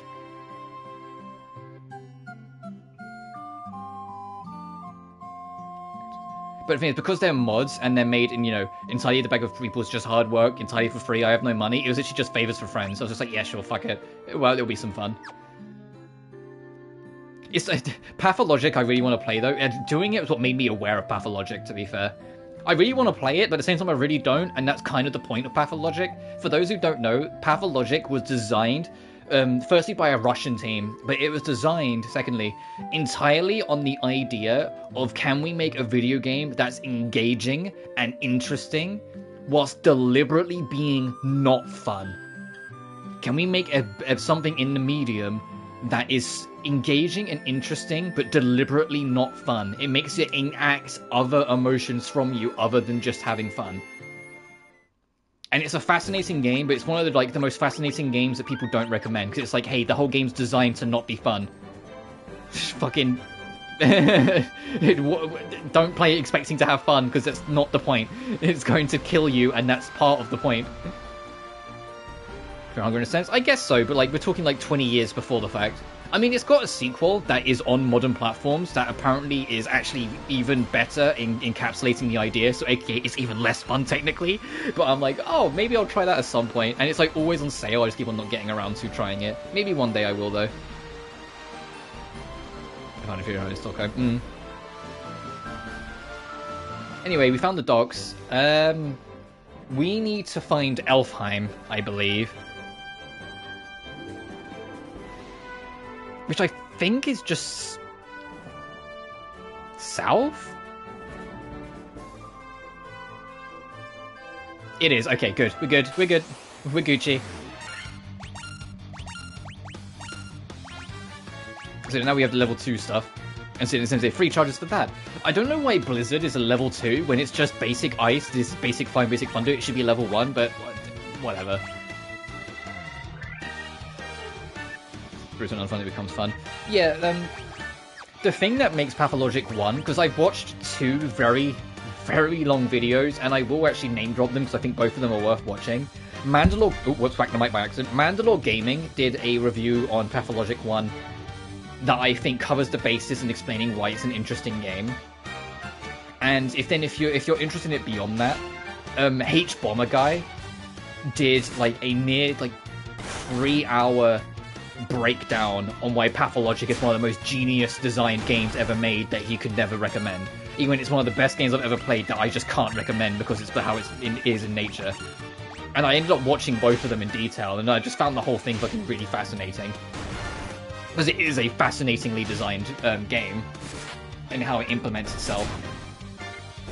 I mean, I watched Mandalore Gaming anyway. Bomber Guy I only discovered somewhat recently, because, back when he did his plagiarism in YouTube video, where he called out a bunch of, Major League YouTubers as plagiarists, and, broke down how he'd stolen it, how it impacted other people's works by them doing that, I ended up kind of just, stumbling into that video, and I was just like, oh, okay, he has actually gotten good... Oh, he's done video games as well? And you know how it is from there. Anyway, over in Elfheim, there's more magic shops. I think this has level 3 and level 4? No, it only has level 3. I'm thinking of a different one. So we can get Fire. Fire is not Fire 2 like in other Final Fantasies where it's more damage. It's just fire, but now it hits all enemies. And lightning, but now it hits all enemies. Yeah, I saw why Ruby's disappointing. I've watched a fair number. I haven't watched all his videos, but I have watched a few of them. I watched his New Vegas. The ones where he's this thing is terrible and here's why, I don't really watch because it just, it not puts me in a mood, but it's just, it's not what I come to, kill time on YouTube to watch. People, bitch about things. But because I actually, like Ruby, I was curious. Also, hey, look, there's your Legend of Zelda reference. I'm glad they kept that. I was curious if they'd keep that in, because it's elves, and there's a gravestone, and there's an elf called Link. Come on. I do want to buy Cura as soon as we can, though. Cura is Cure 2. Cura is actually Cure 2. It will heal. What you're looking for is a spell called Heal. That's group heal. So we will get Cura and Heal. And ooh. I don't know if I'll get Diara or Noblaze. I'll think about it. But I did watch his Ruby one because I did used to like Ruby. And I kind of came to the same conclusion. Man, the second half of Season 3 was fucking brilliant. What happened to the rest? Like, I was like, when I watched it, I was like, oh yeah, we are kind of in the same boat. The best thing about Ruby was the first trailer and then the second half of Season 3. Everything else was what the fuck happened.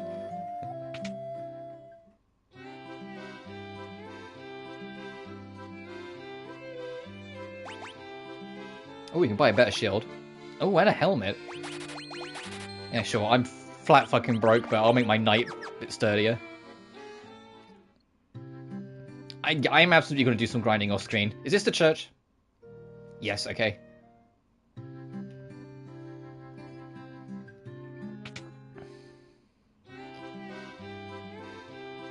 Oh, new nunchucks.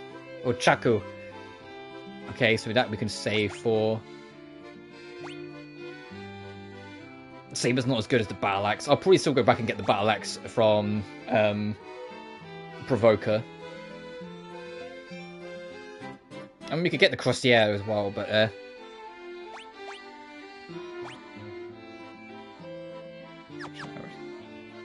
so I tend to not watch like the stuff that's like this thing is bad or this thing is garbage and here's why, because it's like when I'm watching like just skimming YouTube videos, I want to watch things that are interesting or different, not people ranting.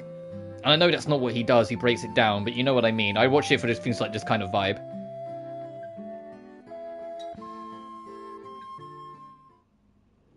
Oh, that's to leave, whoops. Checked everything out. We do need to go poke our head into the castle, because I think it's the Sleeping Prince we need to talk to, and then start heading over towards Western Keep, which is where my Thunder Spell is going to get a lot of use. Basically, yeah, and also good. God, you got a gang. It's the only thing that's annoying. I know it's because the you're tied to servers like any other MMO, but not being able to play with people outside the UK for me is like, oh, come on. I would love to like just like do streams and get like people in the audience in, but it is what it is. It is what it is. Okay, the future is revealed to me. I shall patiently till then. Right, let's go and poke our head into the castle.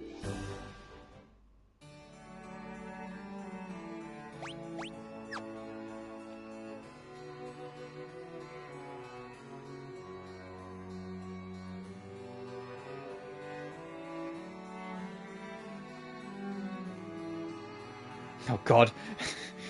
How'd I end up here? Oh, we got Astos. Can you help the slumbering prince? Astos is cursed. Put our prince into a deep sleep which he cannot wake. Please can you aid our sleeping prince?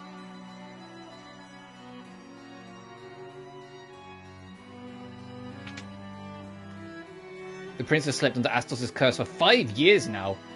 There must be a concoction that can rouse one who sleeps, so but where?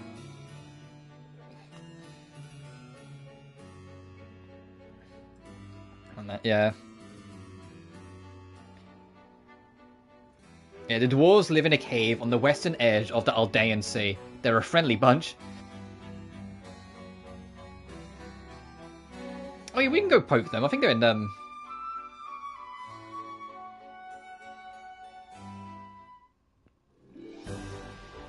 I want to say they're in Mount Duga. We won't visit them straight away. I think they're in Mount Duga. Because our next destination, the Western Keep is where we ultimately need to go, but we're not going to go to the Western Keep straight away, because there's a marsh cave on the southern border over here. Oh well, we have to navigate the mountains, but there is one, like, there is a marsh cave over here. Ogres!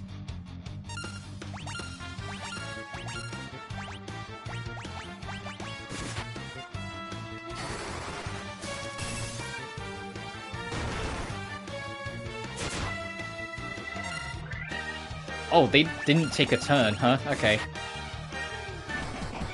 Good crit. Ow.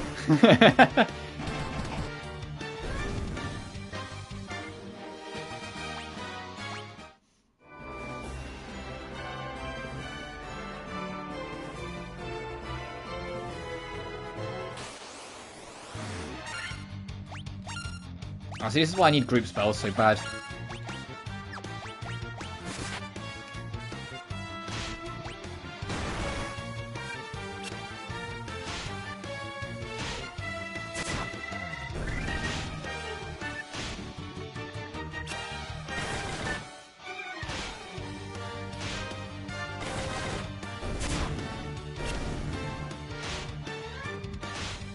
Oh, I might have to heal soon.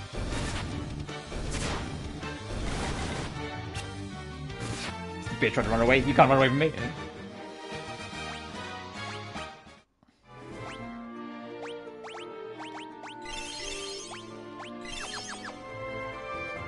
We haven't even got to the marsh cave yet and we're already suffering.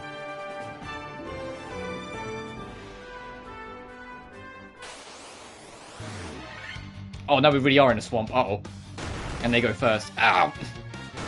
Oh!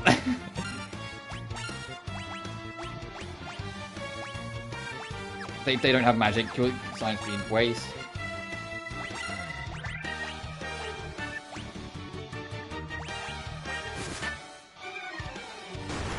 Ow!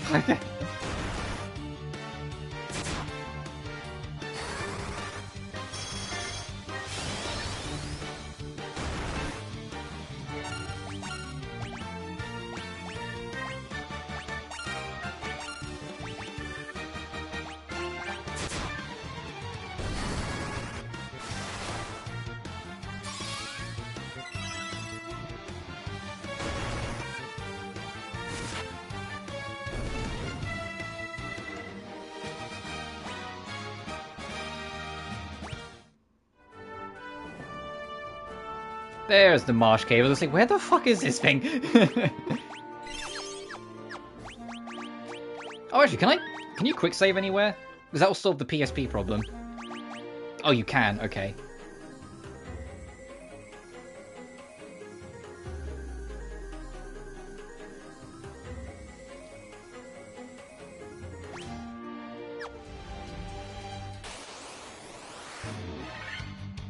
Oh, they will poison us. Uh-oh.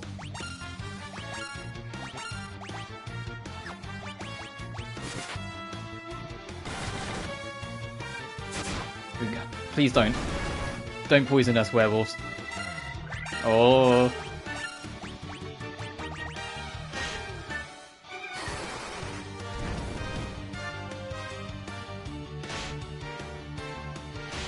Fuck, they poisoned him. I mean, we got a couple antidotes.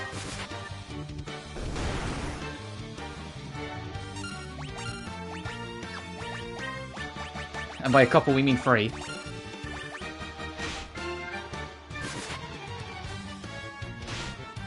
He's already poisoned. Do your worst. There we go.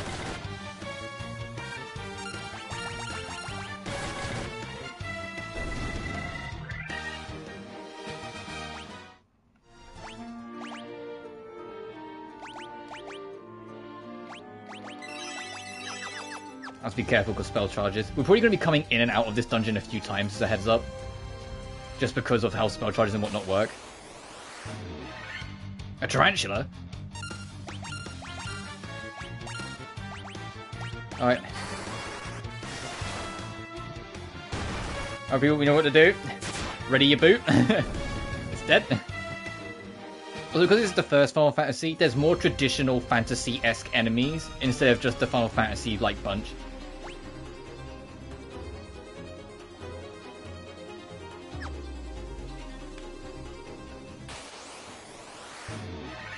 Oh goodness. See, this is why I need group spells.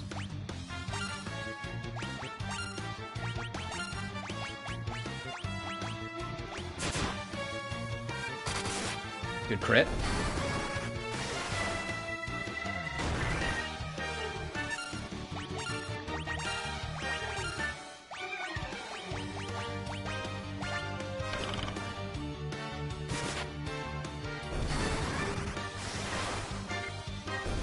Alright, Lulu has officially just run out of worth because she's just run out of spell charges. So she's going to be on defense basically now for the rest.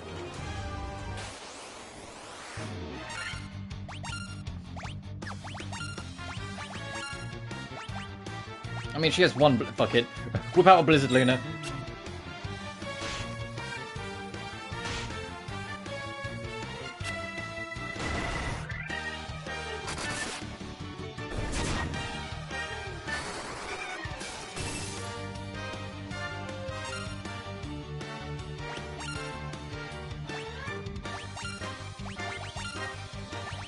Now you're just defend.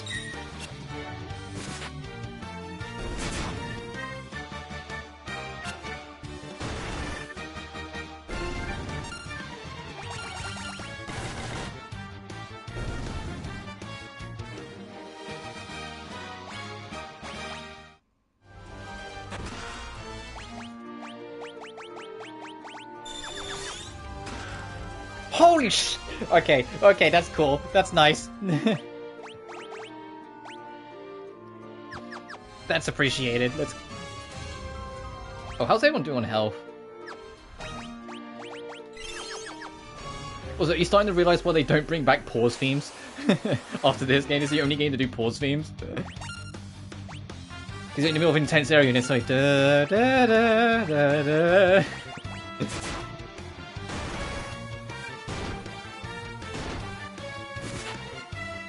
Oh, Jesus. Okay, these things are only, like, really harmable by magic. There is a problem here.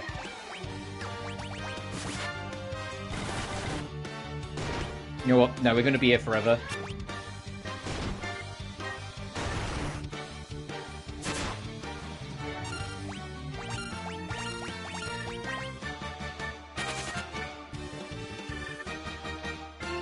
We need magic badly.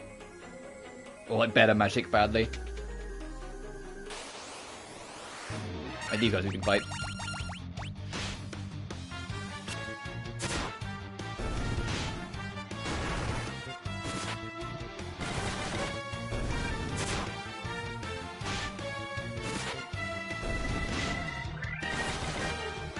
There's another benefit though of the Pixel Remaster, because ultimately you've still got the accessibility boosts that are part of this. So if you want to alter how much experience and money you get, you can. And secondly, you can press a button and turn off encounters. So if you need to like run back to town emergently, you can just turn off encounters. Also, we've got a pretty decent amount of money, so I probably honestly will backtrack once we leave. So we're not going to do all of Marsh Cave now. We're going to get that last loot room, and then backtrack out of here. And then I'm probably also going to backtrack across the sea back to Provoker to get the last spell over there, and then stop worrying about equipment.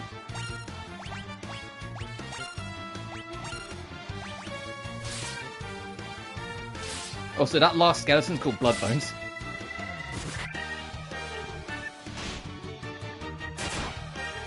Oh, I'm paralyzed. Oh, shit.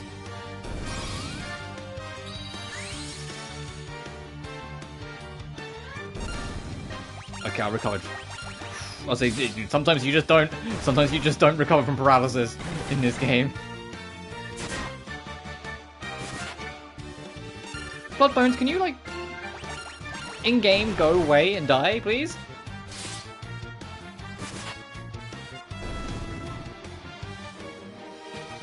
Oh my god, we got a decent amount of experience.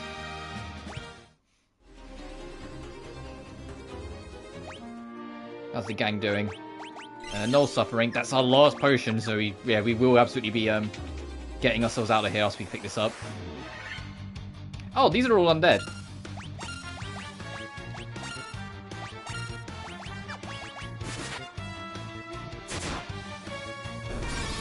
Hit him with that old deer. Fuck yeah.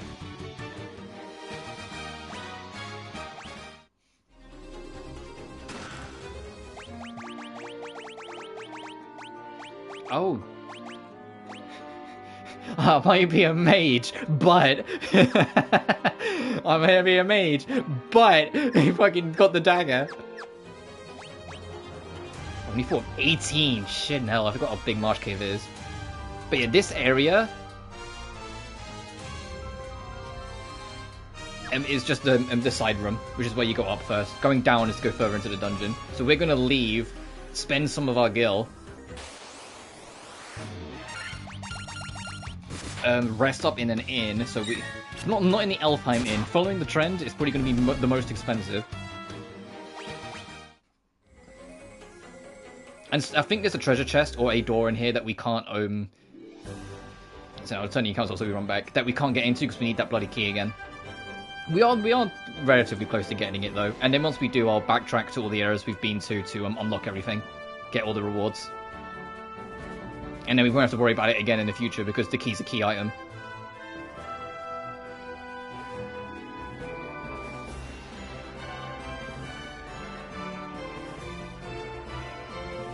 Forward. So I'm going to go back to Provoker first.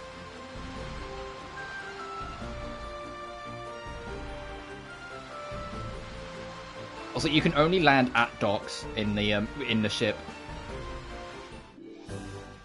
So it kind of, like, not railroads, but kind of leads you where you need to go for a while.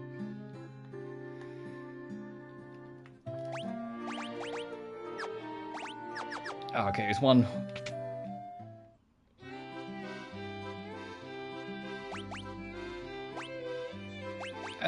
I'll take Null Shock.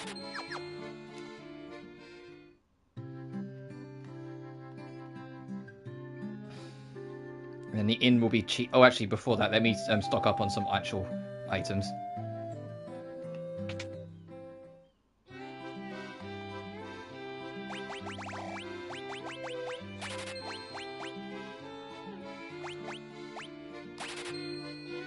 I know we're not going to be able to buy that many spells, but the ability to, like, not have to worry if a character goes down is too big to ignore. Come on.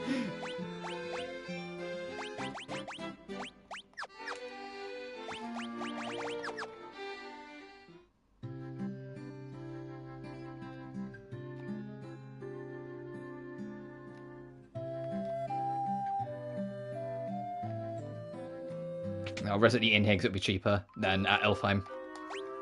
I think at Elfheim it's like 80 gil or some shit. I mean, if I was really, like, desperate, I could go all the way back to Cornelia and get an inn for 40 gil, but...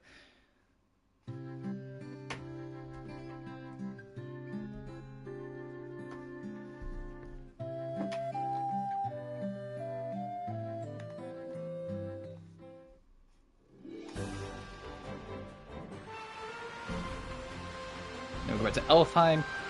We can only... It's 1,000 for level 3 spell, I think, so we can only really afford... I'll afford one per mage. I'll get like one white mage spell and one black mage spell. And then we'll go back to Marsh.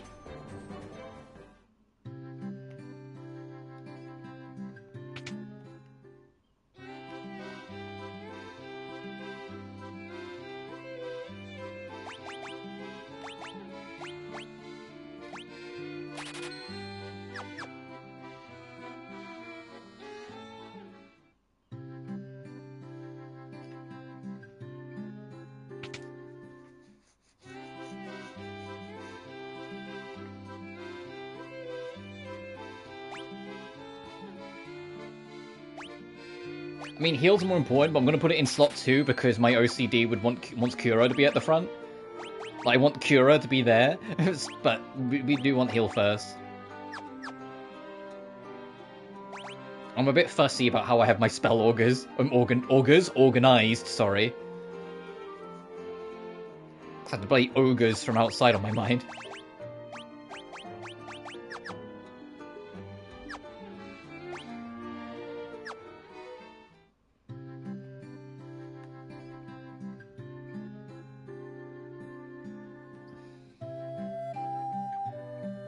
So if I check that in, I think they charge more. What should be like, oh, if you do it for free, yeah, 100 gil. You son of a bitch.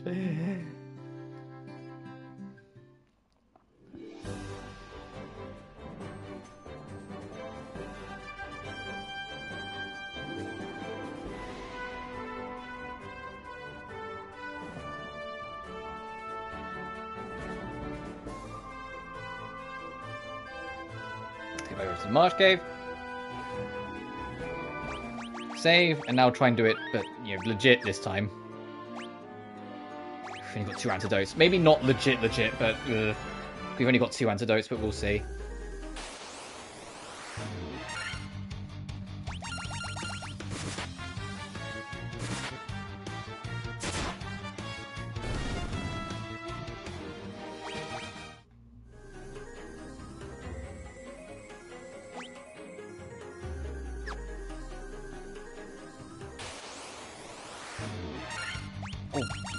Oh god, kill the Black Widow immediately. Oh, Jesus.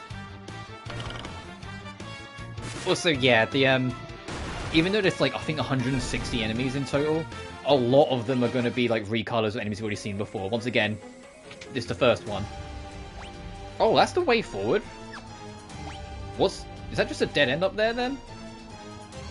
I mean, I'm still going to check it, but I thought that was the way forward. I mean, there's no fake walls, so I know I'm basically just doing a pointless adventure. It's just grinding, but still.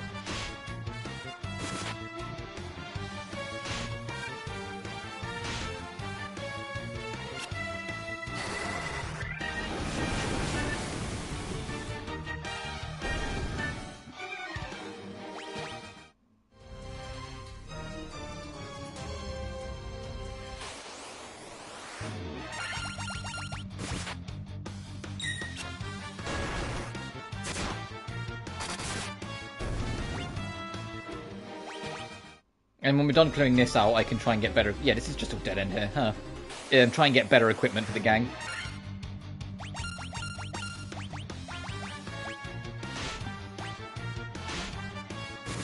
You would poison me.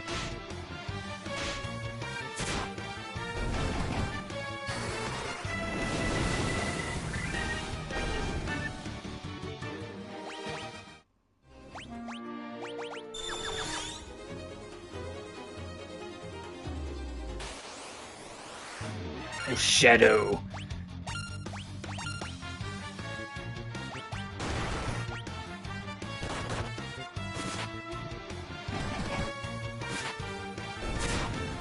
Oh, they weren't too bad, okay. And 100% bestiary will be easier to do in this game because there's no one and dones. Oh, I like how through this you can see what's inside each building. That's kind of funny. We need to go into the bottom right corner. Because we're technically counted as inside right now. That's actually kind of funny. Whilst when you do this, now then they're hidden. Ooh! Oh, there's a lot of different enemies here, huh? Oh, and they ambush, so they go first.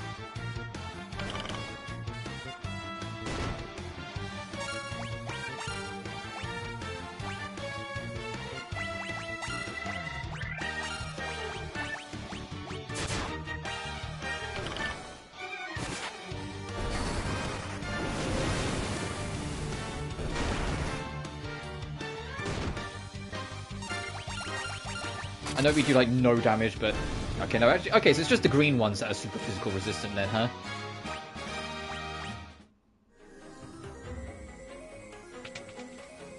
What we got here? Broadsword, hell yeah! Wait, what's the comparison? 15 and 10. Oh, so we don't need to buy an accent. Awesome. We can save then.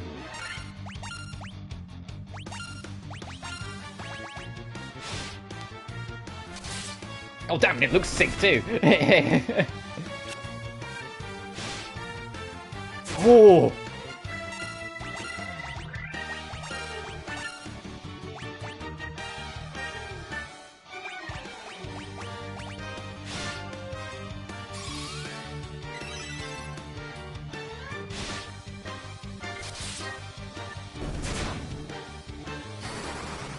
The thing is that I keep on looking at my health. I'm like, oh, I've got loads of health. Technically, I'm around half. It's just that, you know, the knight gets way more health per level than anyone else.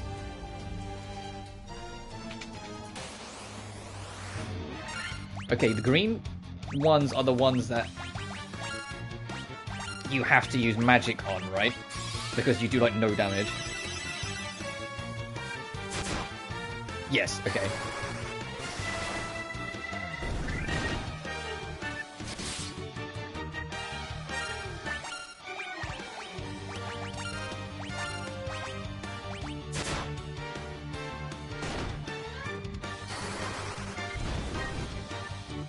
Okay, they are weak to... Okay, green slimes are weak to fire.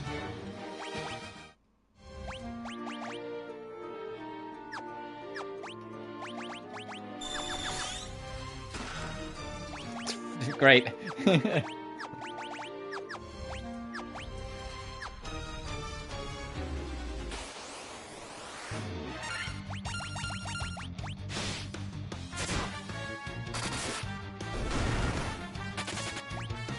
Nice.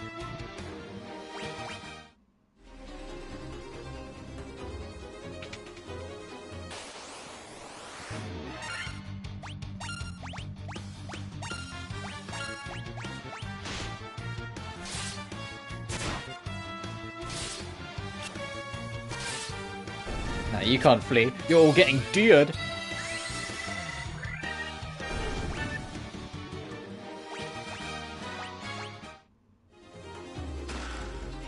Thanks. Damn you, game. Alright, as we can literally see from here, there's nothing in the top right corner. So, down we go.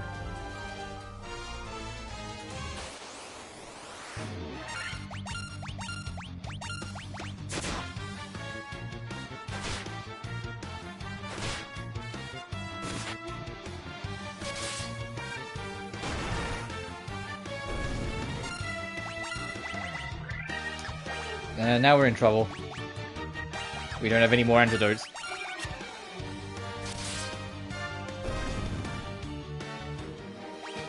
We'll carry on. But we'll carry on cautiously.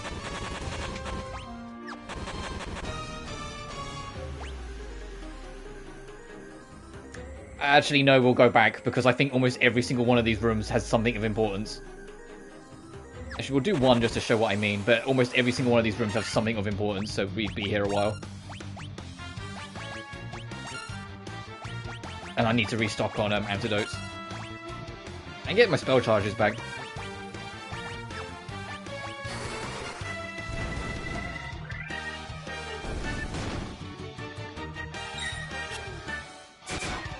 And Uta's a little low, so... do it.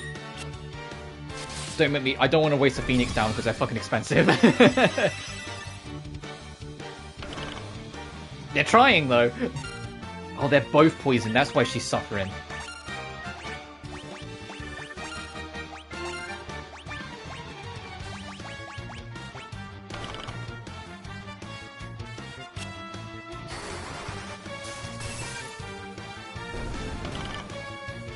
Leave her alone. Stop targeting her. Yeah, the fact that we got 2 members of the party poisoned, it's kind of like a dead run. We need to get out of here now, because we don't have any antidotes to deal with it. And one of them's our mage, for goodness... our healer, for goodness sake.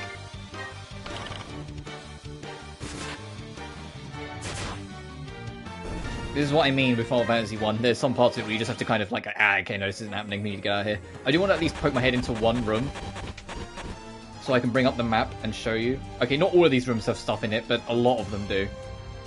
Oh, I think that's the important one. That one there that's surrounded by stuff.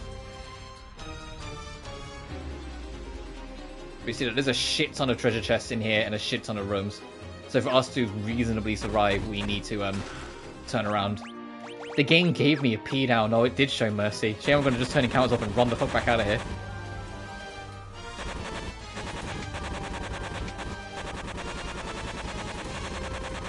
And just because of curiosity, yeah, there is absolutely nothing in here. I had to check.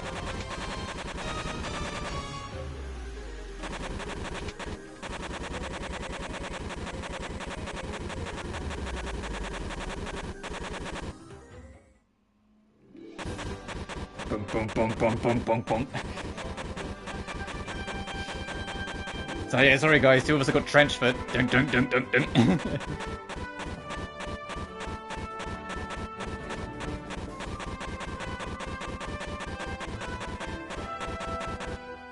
And reminder, staying in inn does not cure poison. So before I go to the inn, I'm gonna go buy an antidote and deal with it. Actually, I'm gonna try and buy a fair number of antidotes. Yeah, I'm gonna buy a shit ton of antidotes, make it so it's a non-issue.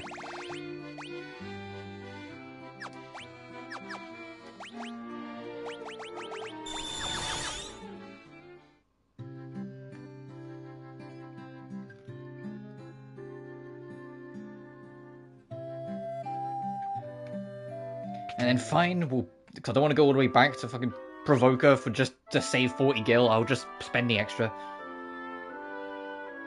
Starting next stream will be less of an issue, because I will do some grinding. Like, in terms of, like, money and whatnot, but just for now.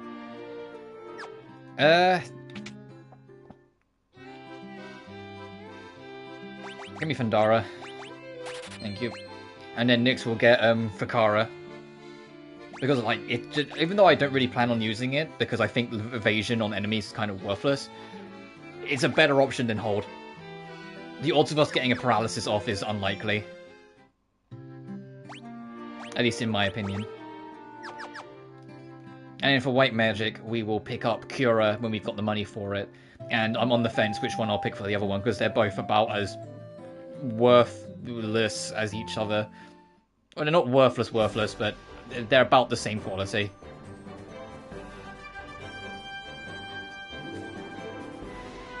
I walked into that dead end every single time.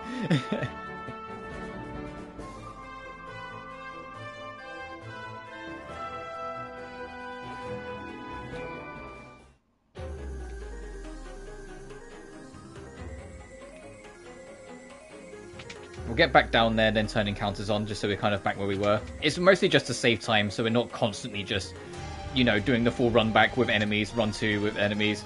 If you're playing the original, you'll see you don't have this, so you do have to just kind of wing it, which is why it becomes a lot grindier in places, because you just kind of go, alright, I'm going to sit back here, grind up money, so I can go buy antidotes. And I'm still going to have to do that, but still. Whoops. And because there's no checkpoints, because checkpoints aren't a thing till Final Fantasy IV, I am going to use quick saves as my checkpoints.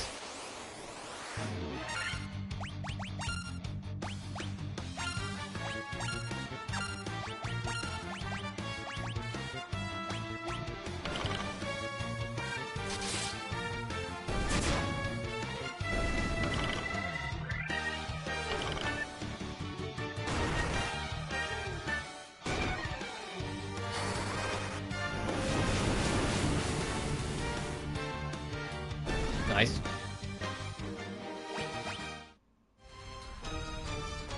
Stranger of Paradise, a remake or its own thing? Its own thing. It's based in Final Fantasy 1. It's actually a prequel. Because you play as Jack Garland, or the man that becomes Garland. And Garland is the main villain of this game.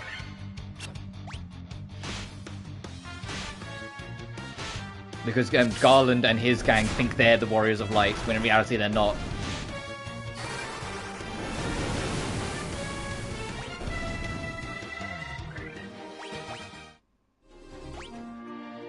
Oh, trophy unlocked. Thrifty Spender. Obtain your 10,000 gil.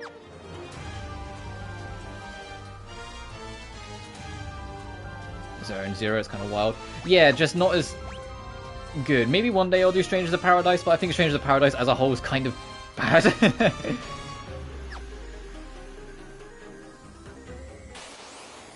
The only real redeeming quality is that I think it's ironically funny. Like, it's not trying to be funny all the time. I mean, sometimes it is, but it's not always trying to be funny. But it is funny. There's a lot of moments where I sit there and go, Jesus Christ. But I played the alpha test, and I played both beta tests, and not one of those tests inspired me to want to play more, you know? None of it was, like, fun to me. Hell yeah. Alright, what's... Okay, so the first two doors are the next floor down, got it. As again. It's why when I talk about my Final Fantasies and like what ones I love and say like I played all of them, I always specify I played all mainline ones, because the moment you start diving into spin-offs, like I've never finished Dirge of Cerberus, that game's shit. I've never finished or even really started Strangers of Paradise. I don't think that's very good.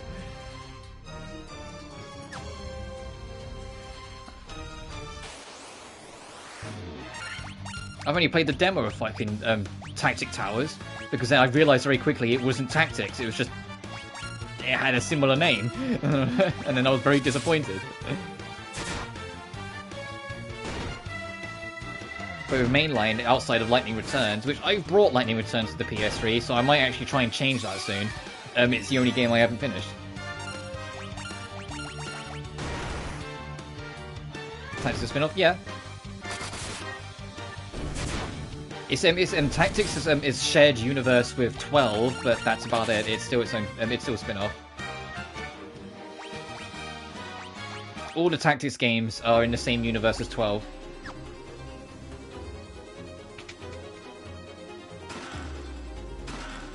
Or because it came first, 12 is in the same universe as Tactics. Which is why in the PSP remake of Tactics, you can get Final Fantasy XII characters in it. because it was showing the continuity, or like retroactively like cleaning up the continuity.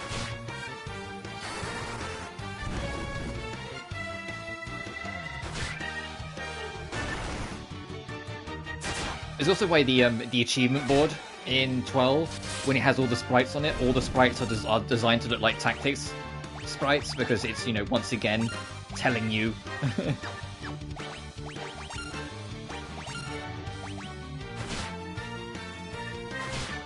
These scorpions hit mightily fucking hard. Holy shit.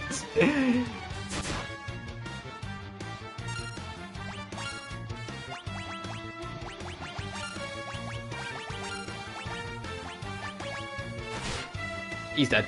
Yep. She's dead, sorry, that's Luna. Ah, and of course they killed all our enemies.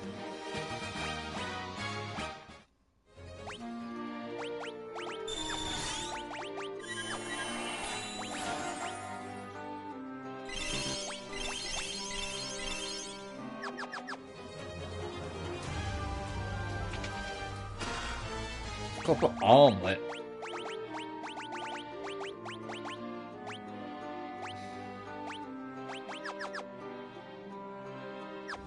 When I was Beidou Constellation. Are you still trying to get Chevy?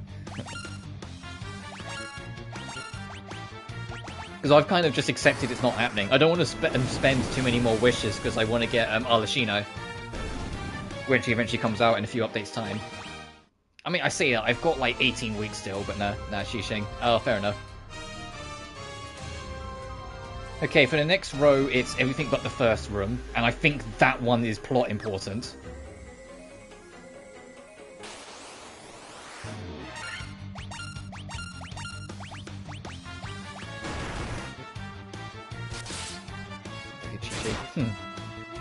Chi-Chi was the very first 5-star I ever got in Genshin. And I didn't even, because it was like day 1 when I got her, I didn't even realise that she was like a good healer. I mean, she's not good for much else, but she is a good healer. Right, I'm going to quick save because I suspect this will be a boss or trap. Yep. Alright, the Pisca demons.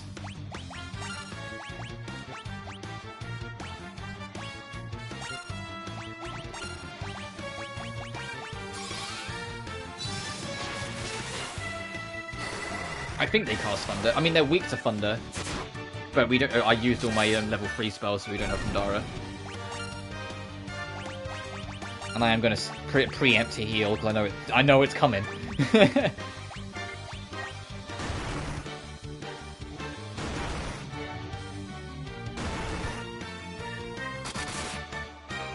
fucking crit, hell yeah.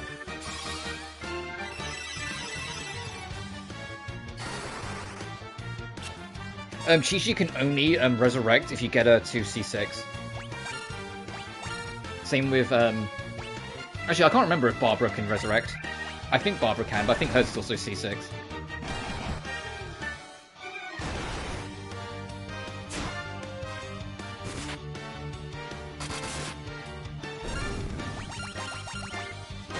And then never mind. Chi-Chi's healing is helpful if you've got a more aggressive team, though. Because she can, once you've got the right build for her, when you attack enemies, you put a sigil on them. If any other character hits a sigiled enemy, they restore health. You obtain the crown! Okay, so that was what we were here for. We're not done here yet, we're still going to clear it all out, but we are getting there. Because there's 2 more items there. I think that chest in the bottom right, that door's locked, but we'll find out. Vader's level 6 now, fair. Oh, I already forgotten what room. Okay, it was this one. Brain of Brit and me. Just...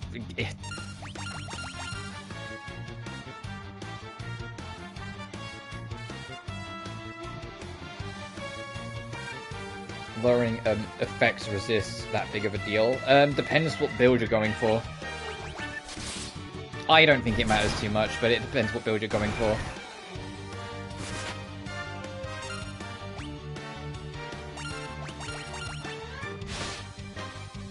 I'm not sure. I'm actually not sure, because I don't use Beta. I'm actually not sure. Like, I don't think effect resist as a whole is that big of a deal, but if it's on Beidou's C6, I'm willing to bet something about her toolkit really benefits from it, because they wouldn't put it on her C6 otherwise. Something in her tool really benefits from it.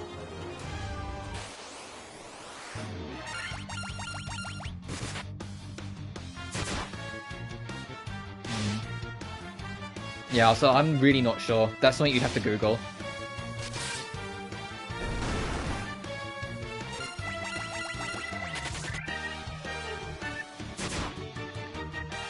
Your shield's on. Look, I know in Star Rail effect resistance is not that great, but effect hit rate is godly, especially if you have a Nihility character. I learned very quickly that if you're running a Nihility character like Silverwolf, you need effect hit so bad, making it so instead of it being like 30% chance to lower attack, defense, and speed, it's 100% chance because you've got the right equipment, changes Silverwolf from a fun gimmick character to, man, I fucking need her. Like, it completely warps Silverwolf if you get the right equipment for her. It's like, man, effect build matters.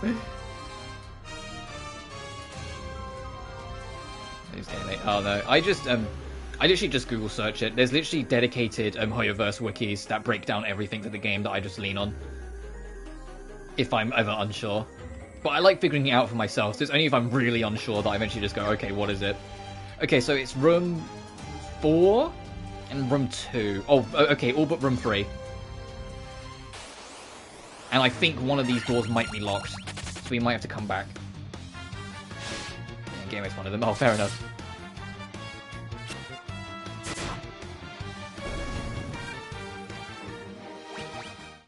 But I am genuinely super excited for 2.0. Okay, here's the locked door. So the treasure chest in there we have to come back for. So we will be doing cleanup.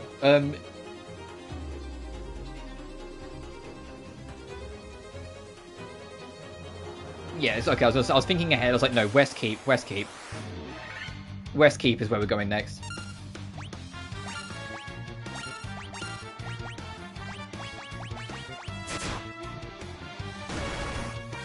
For item replications and builds a spiral. Oh, fair enough. Speaking of Spiral Abyss, I don't know the details of it because, you know, leakers be leakers. They like to be, like, sly because they don't want to get too much on Hoyoverse's radar in case they get sniped. But, they keep on saying that there is, like, a complete revision of the Spiral Abyss impending. And I'm like, in what way? What's happening?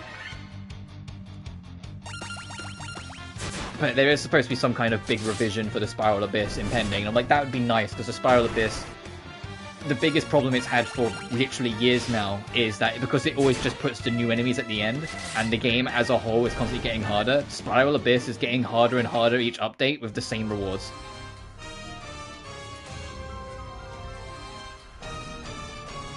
Constellations. Yeah, I might actually get, I think, one Furina constellation. Okay, these are both grey users, so they can be hurt with physical. I think all of the bottom row doors are locked. They're still making it harder, yeah. Either make it so the rewards get better for the difficulty, or stop making it harder. But if it's some big revision supposed to be impending, then that'll be enough. Because it is brutal, especially for people who aren't kind of, like, more used to how it works. I'm kind of used to the DNA of it now, like, I'm just used to the feel of it. Even if it gets harder, like, the same kind of principles still apply. So once you beat it once, you can beat it again no matter how much harder it gets. It's just it will take longer and be more tedious.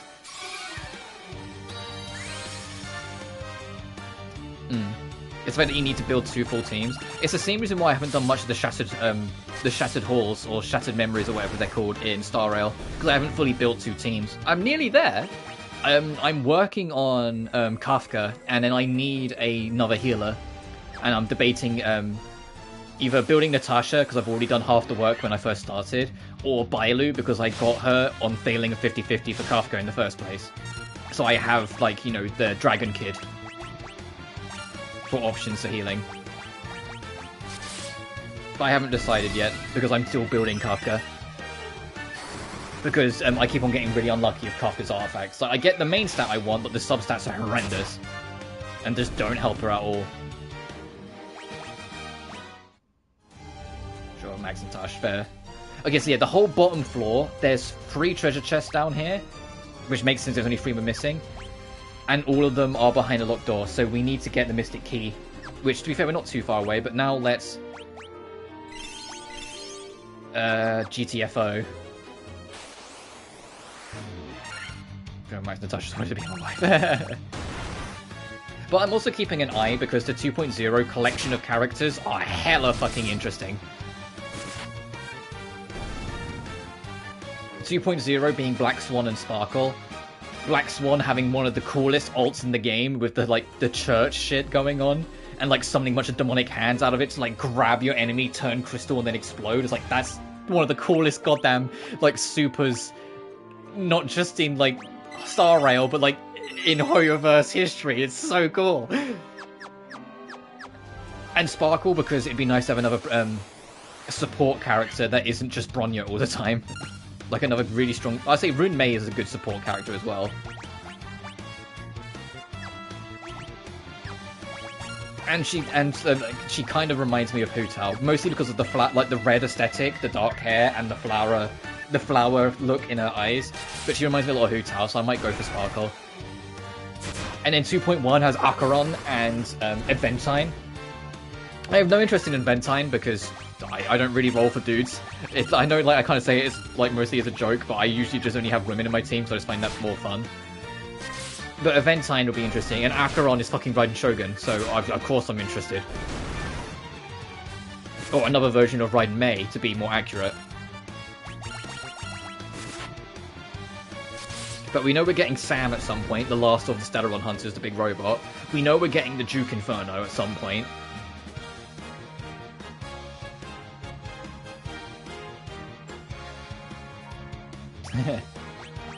Yeah, but Sampo is like the perfect example of love to hate. I think Sampo is a great character because they designed him to be like this bitch. Like every time you see me, like this fucking, you know.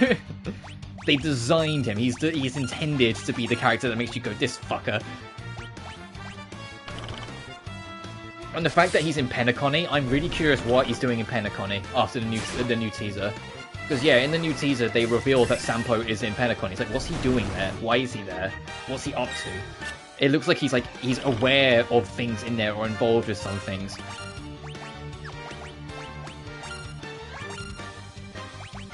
Ooh, the squad's starting to suffer a little bit. I need to be careful. Actually, I was going to use a slow spell just to try and mitigate. Because there's no ATB system in this game, slow and haste just give you more turns or less turns before you, like per cycle. So like these spiders, now they've been hit with slow, it'll be every other turn they will get to attack instead of every turn. Well, if it was haste, I would also get 2 turns. So if you haste your whole party and successfully slow the enemies, you get 4 turns before they get 1. And that's ignoring things like Quicken. Why is Sembo? And Quicken, you might have noticed, like, when I attack with physical attacks, it comes up saying, like, 3 hits or 2 hits. Quicken ups the hit rate. When you use a physical attack, your character will try and use that weapon a set number of times instead of just attacking. At the higher your level, the more they will hit. Well, the more they'll go to hit, because it's based on speed, so higher level, you get the idea. It caps at, I think, 16 hits. Which, yeah, like, see, it says 3 hits. So like, 2 hits. They're hitting the enemy 3 times with that physical attack, or 2 times with that physical attack. Quicken vastly increases that hit count, and that's how you start getting 15 and 16 hits. Good boy, Arlen. If there was ever a character that I almost kind of feel bad for, it's Arlen, because it's literally, like... Even, like, on launch day, I didn't give a shit about that kid. I don't think he's bad. I don't think there's anything wrong with him. It's just like, man, he's such a non-existent character for me. I just don't care about him. I always have to be reminded, because when you're on the Herta space station, my thoughts are Herta or Asta. Like, those two are the people I'm here for. You know? Asta, because she's a complete cutie, like, even ignoring the fact that she's, like, absurdly rich, she's just a complete cutie. And Herta, because I genuinely love her love the banter. I think she's really funny.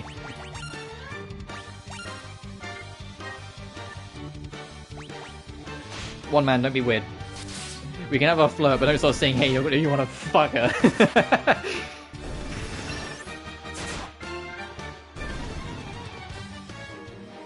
We make our jokes, but Jesus Christ. Oh, I thought someone was still poisoned. Whoops. We are kind of like in the Final Fantasy 1 trap where we're trying to get out of here, but the gang's suffering. Nah.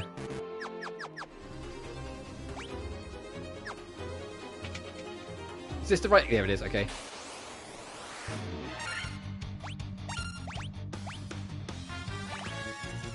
Fuck, we're out of DS. Ah, oh, shit. I'm going to just have one.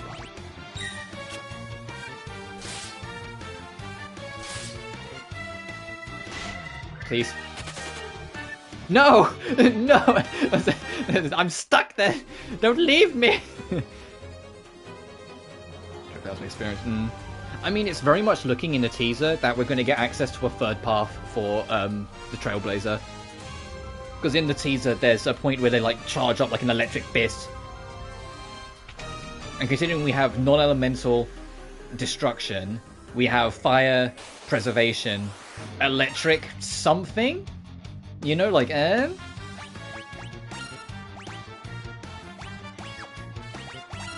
I'll try and fight these enemies, but I am super wary that my team is like on like threads. They're surviving on a prayer right now. But these guys are weaker than what was downstairs, which is why I'm more prepared to try.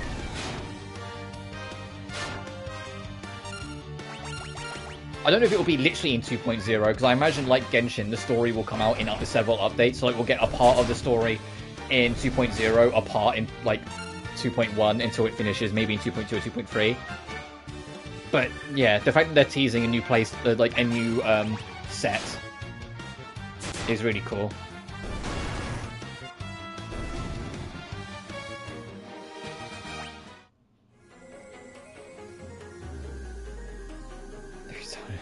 Yeah, you take a cue from Sabin from Final Fantasy 6. Make one of her skills just suplex.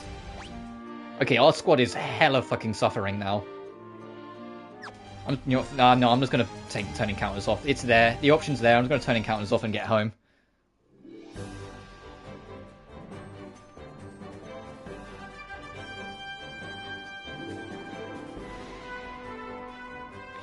Suplex City! I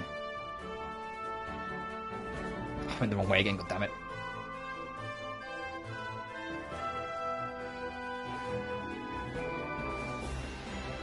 And I'm also super curious about Acheron, because take one look at her design and look at Sela's design, and it's like, yeah, Acheron is probably Sela's mother.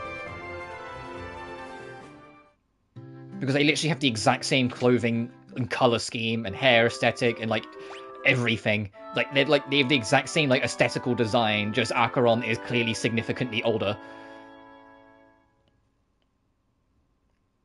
And Acheron uses a sick-ass katana, so I'm like, yep. That's a Raiden character, alright, they're using a katana. How much money we got? Oh, we got enough to actually get magic. So let's go get Cura and figure out what my third white mage spell is going to be. So let's really get Cura so we can do better healing. It's just if I want Diara or Noblaze. Because with Dia's fine. Like, I think we can skip Diara and just get Diaga later on. I think we can skip. So I'll probably take Noblaze instead.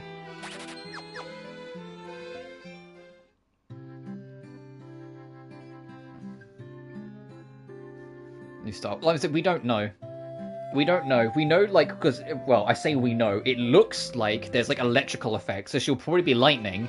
We just don't know what, like, path it will be. Or, like, if the fists really are the weapon, or if it's just part of the transformation, or what.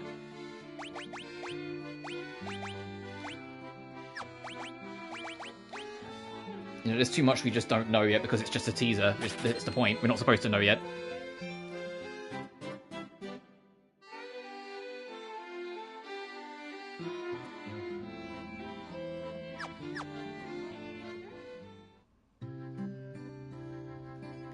I mean, I don't think...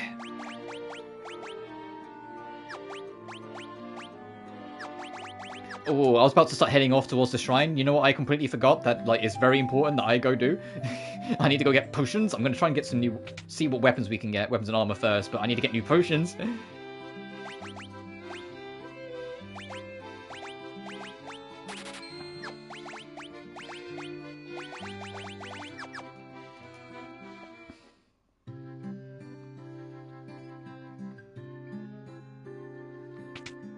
I am interested in, like, the new characters, though. Black Swan's English VA is Aaron Zek, who is the voice of Blake Belladonna in fucking Ruby. And I'm like, oh, she's getting around then. But I'm super curious about that. 800 for the armlet for 4 extra defense? No. No, that's way too much money for 4 extra defense. I mean, okay, Luna's defense is 2, but still. So, Jesus Christ. Yeah, like, warrior. Look at the warrior defense. Look at literally everyone else in my party's defense. Oof.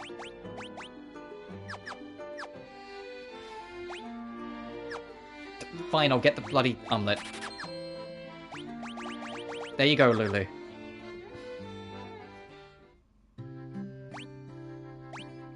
And now, before anything, for the love of God, stack up some potions.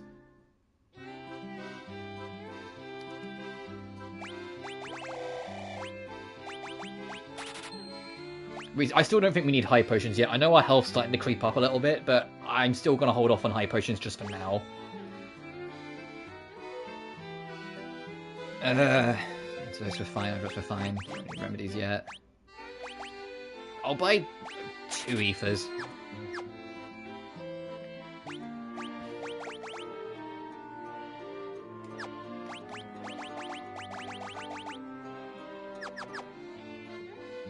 Oh wait, can I sell the armor I'm not using anymore? Oh, they sell for like nothing, but yes, you can.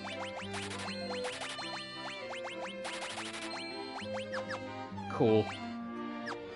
I love my pocket change. I think the crown is so you can get into Western Keep. I mean, we'll find out when we head up there.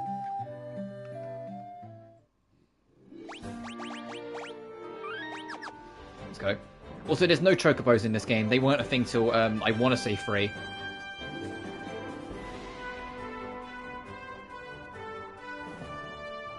I just do World 1 for the dailies and Star Rail. That's fair enough. I do Path of Least Resistance in my dailies as well, so don't worry about it.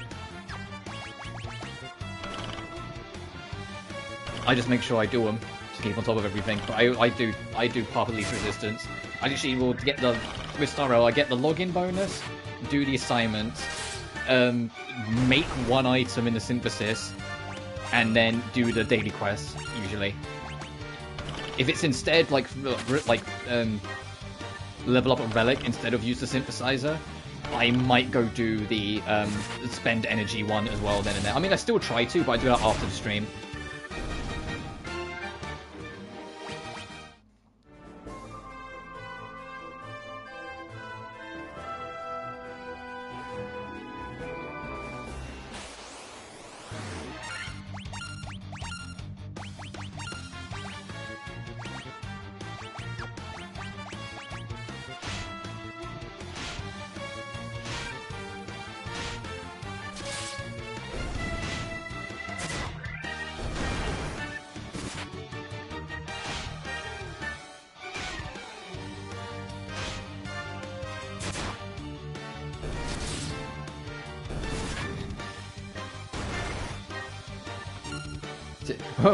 Why? I mean, I'm not gonna do what you gotta do, but that's an interesting. What inspired that idea?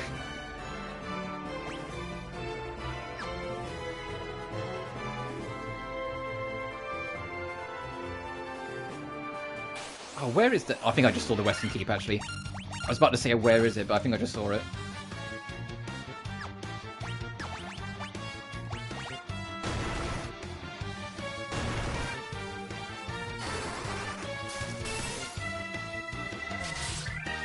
Oh. Nice.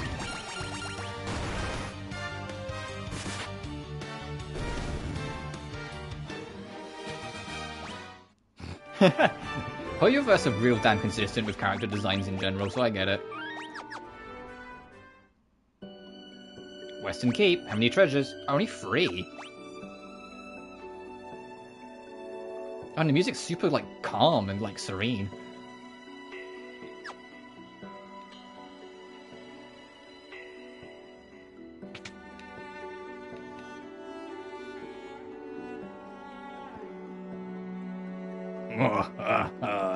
You fools fell into my trap. I am Astos, king of the Dark Elves. Does he still look stupid? Please tell me he still looks stupid. They haven't, like, tried to make him look better. With the combined power of the crown you now hold and the crystal eye I already possess, I will become the true Elf King. It is useless to resist me. I take what is mine by sheer force. Yeah, if you come here before doing the Marsh Cave, he will just try and keep up the act and be like, oh man, if you could only go to the Marsh Cave and get my crown. He still looks stupid, yes! Well, kind of stupid.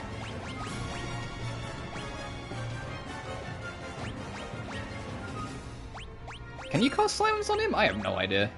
Well, I want to fucking find out.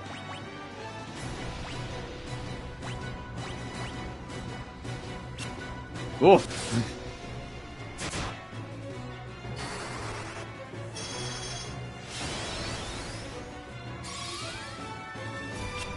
Damn it! I had to try.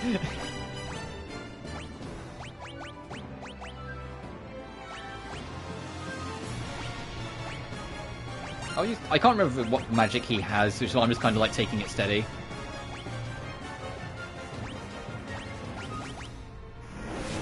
Oh, well, there's that answer. I'm glad I used Null Blaze. Because ow. Because ow.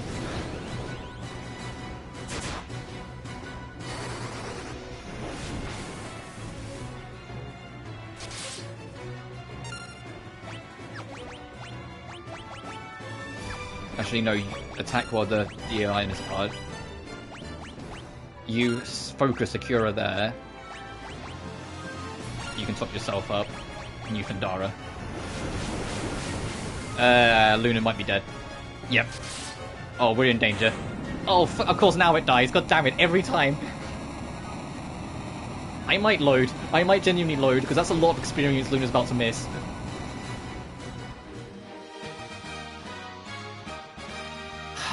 Yeah, I'm gonna load. That's a lot of experience Luna just missed. Fuck. We got the crystal eye. Oh, we're gonna have to try and get it again.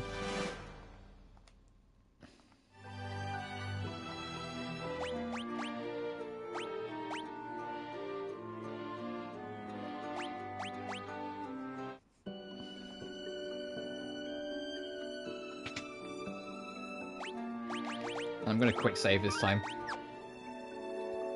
But now we know. Use Null Blaze immediately. But that's just too much experience for Luna to miss out on.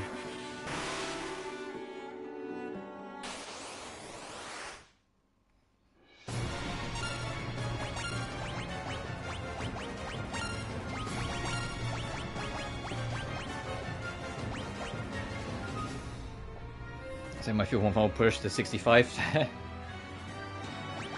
I mean, just save it anyway. Only when you really, really want to, like, kind of find out. Of course, now it's going to use Fandara, this prick. Of course, now I use Null Blaze. He's like, no, no, no, no, no, no. You're not getting away with this one.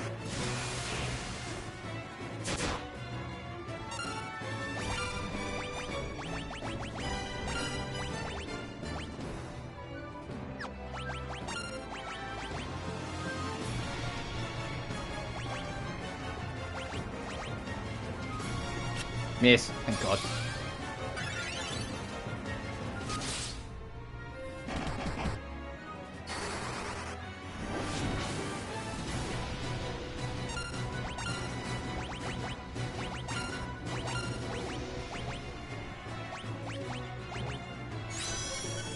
Okay, that's still a turn he has to waste though.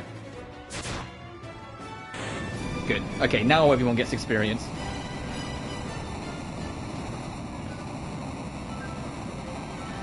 I think it will make it so I don't get a level up. Yeah, but that's fine. Right, now we've got the Crystal Light again. But for real this time.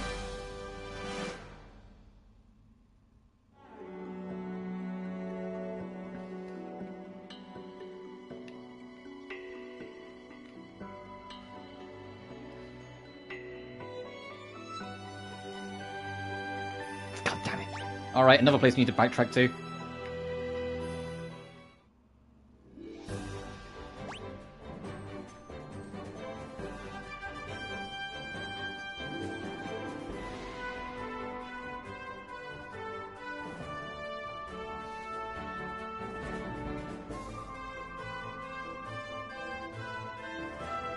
Oh, okay, I know where I have to think for a second. I think I know where we're going.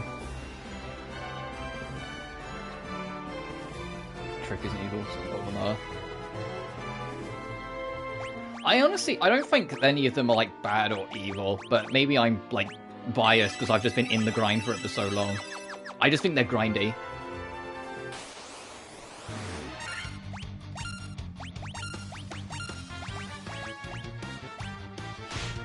The only one that's kind of annoying in Genshin is fucking Spiral Abyss, because you have to actually, you know, learn the game and grind out relics and get really goddamn lucky with some builds. Or the artifacts, sorry, relics is Starro. And get real damn lucky with some good setups and then go for it.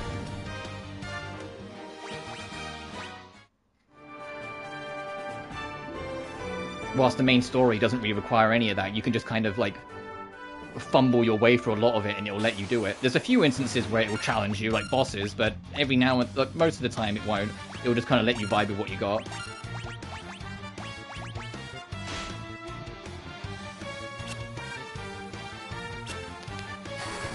Sure, in real time trophies. Oh, fair enough. Speaking of platinums, I'm on a roll this year. Already got fucking 4 platinums, Crisis 1, and all 3 games of the Legend Trilogy. Speaking of trophies, I just got Experienced Warrior, defeat your 3rd 100th enemy. That literally just popped. Well, what timing?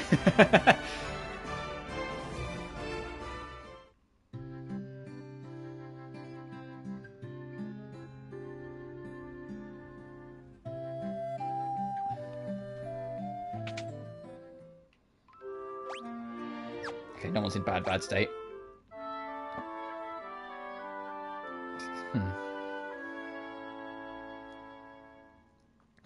And to be fair, the Legend Trilogy, like I said, Tomb Raider Legend itself, it made me really notice how much shorter the game actually is when I was doing the speedrun trophies. Anniversary is the hardest easily. Like, even though you can save scum it, and I highly recommend it, it has a lot of, like, do or die trophies. Each individual boss has a beat the boss in 1 life. If you die and restart a checkpoint, even if you restart a checkpoint from the very start of the fight, it still will count against you and not give you the trophy. So then they can be kind of annoying. I don't think any of the bosses are too hard in Anniversary, but the second boss has a insta-kill, so that can be a little scary. Because it can turn Lara to stone, and if it turns you to stone, you have to wiggle the sticks. If the boss is too close to you, however, they're wiggling the sticks, it won't matter how much you wiggle it, they will just come up to you and smash the stone.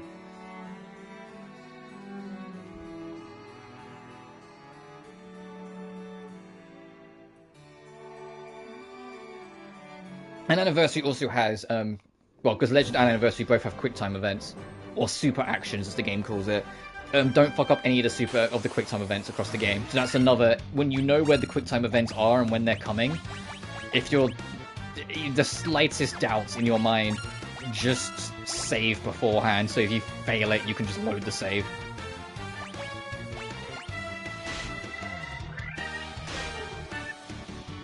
And then you get to Underworld, and Underworld is, despite the fact it has glitched trophies, it's easily the easiest trophy list.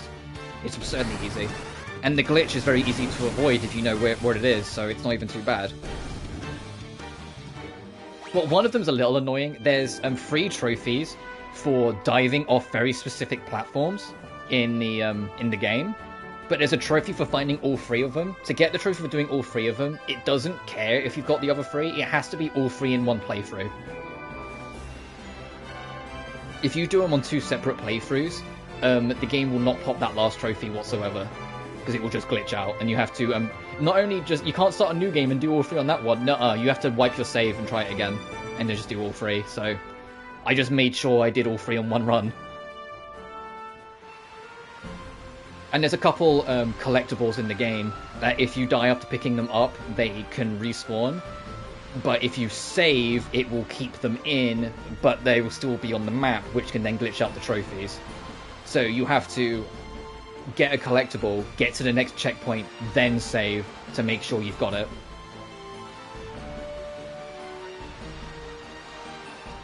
But even then, even with that in mind, the trophy list is piss easy. There's no speedrun trophies. There's a speed challenge where it's like with the motorcycle, like get from one area to the other within 40 seconds, which is easy. I did it in like 10 seconds. It's ridiculously easy. And then just find all collectibles, and then beat the game on hard. And to jump the gun, the Legend Trilogy are extremely easy games as a whole. So you should just do it all on hard to begin with. The only thing that's even remotely a challenge across the entire trilogy on the difficulty is the final boss of Legend.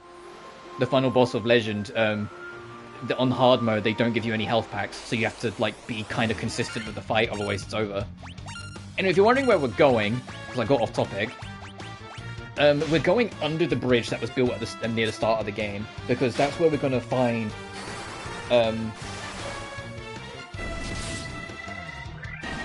the tonic. We're going to give the crystal eye and get the tonic to heal the prince. And when we heal the prince, our reward will be the mystic key.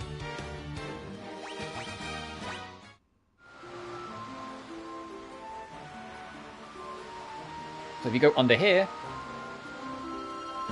this is not the bridge. Where is it? Is it a different bridge?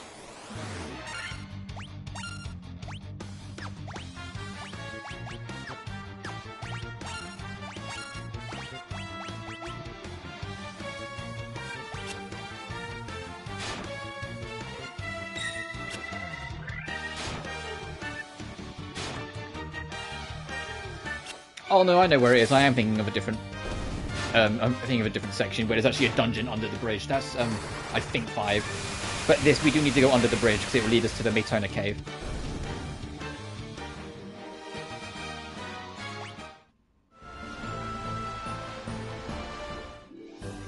Right, Maytona cave's like up here. Okay, around this lake, but up here. Lizard.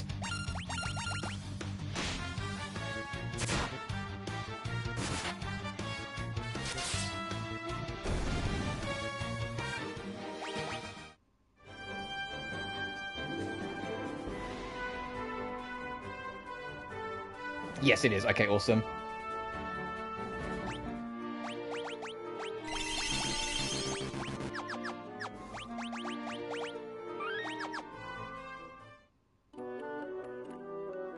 Oh, this is a cute remix of Maytona Cave's theme. They made it more like folky because it's like the magic place. That's cute. Ouch!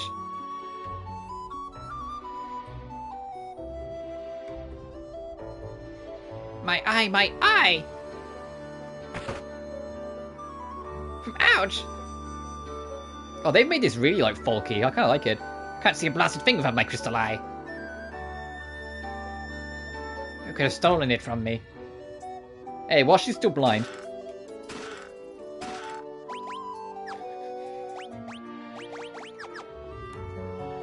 What's this? My crystal eye. Give it here. Don't worry, I have something to give you in exchange. Take this potion. It's the most amazing potion in my entire collection. The jolt on it.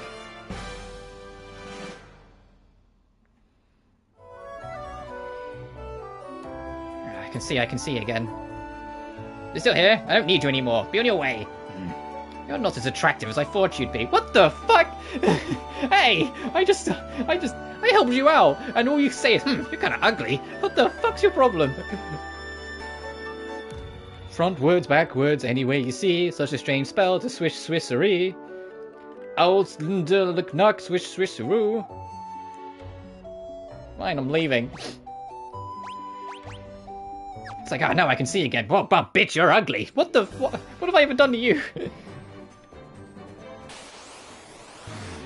I need to get back out of there.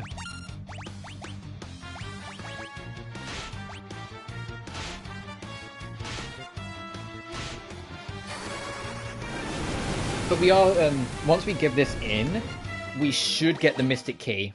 And then, like, the big backtrack and Mageddon begins. Because, like, every place we've been to has had at least, like, well, outside the cave we just did, has had at least one location where, we can't advance because there's a locked door, or we can't loot it because there's a locked door.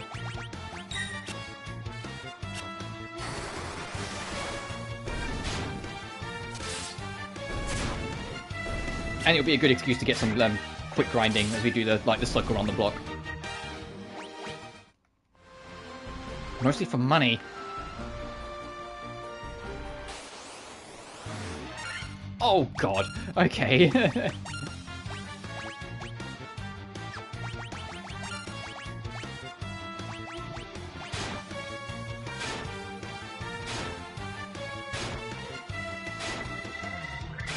I'm glad they're all attacking me. The one who can take it.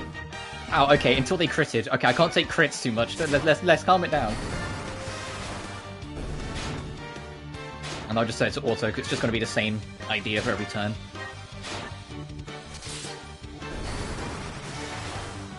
If you're playing the original NES version of Final Fantasy 1, be wary that if you have everyone target the same enemy, and that enemy dies before everyone else has their turn, everyone else will attack the space that enemy was in, instead of them auto-correcting to the next enemy. So, like, think ahead. If you think, like, your knight can, like, take an enemy on their own, don't have everyone else attack it too. Otherwise you'll just waste their turns. It's another thing that just makes the original Final Fantasy 1 pretty difficult. I've only got one more Thunder Spell. I have to put Luna on attack as well after this.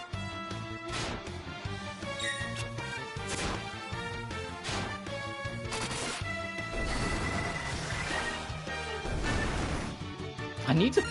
Utsu's had that hammer since the beginning of the game.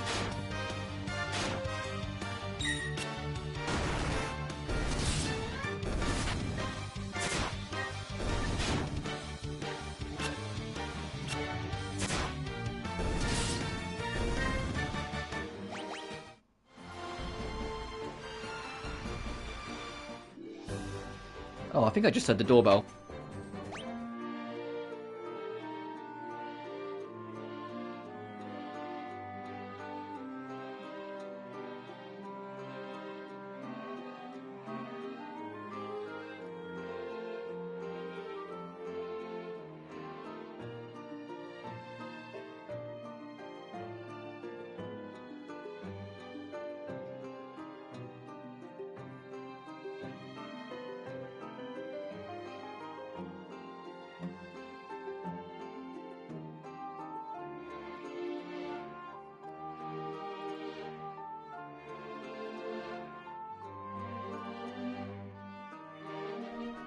Right, I'm back. Fuck. But yeah, we have the jolt tonic, which will jolt the prince back awake.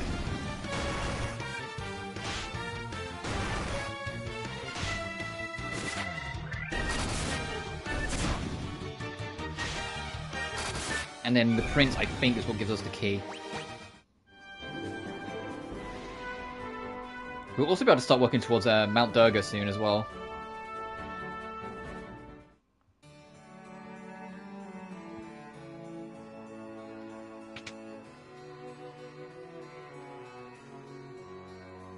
This jolt tonic may just be what we need to break the curse and awaken the prince. I will try it at once.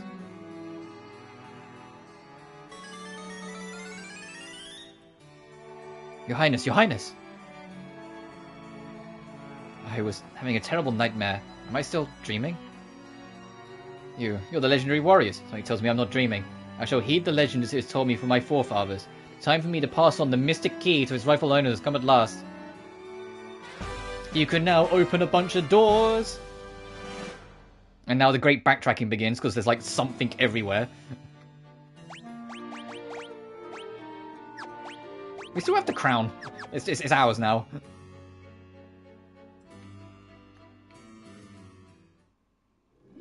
Oh, actually, did the castle have anywhere before I, like, start running away? Yes. The castle has a locked door somewhere. Hang on.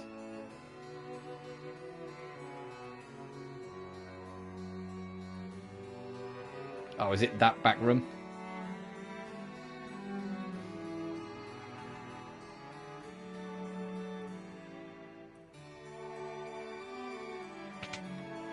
Yes.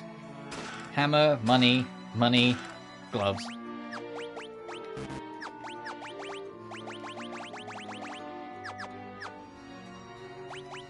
Awesome. I think that's locked, usually. Right, yeah, that's locked, so we need to go there. There is, I think, a locked Roman Chaos Shrine, so we can check there. Even if there isn't, it'd be nice to poke it in. Western Keep, we need to pick shit up. Marsh Cave, we need to pick shit up. And, let's do Marsh and Cave and Western Keep, since we're here. Actually, how is everyone doing? Actually, you know what, let me just heal first.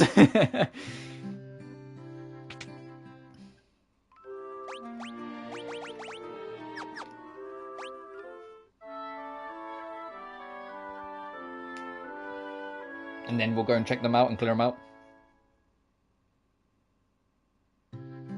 Oh, what is actually Uta's attack stat now? It's only 3 bear, but the accuracy will be nice.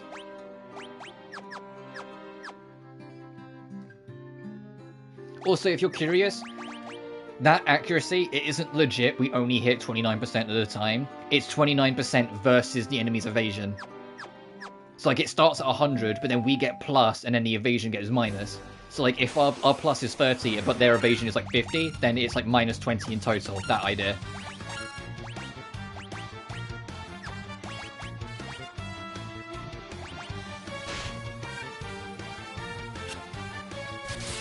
Or, I don't know if it starts exactly at 100, but you get the gist. It starts in that sort of idea.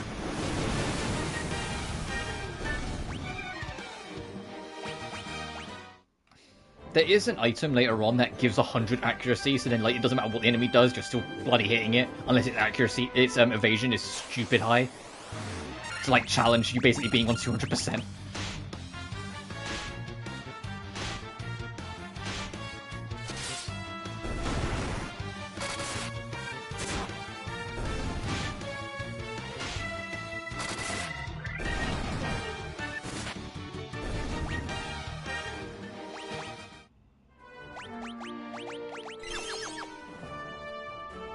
Every time!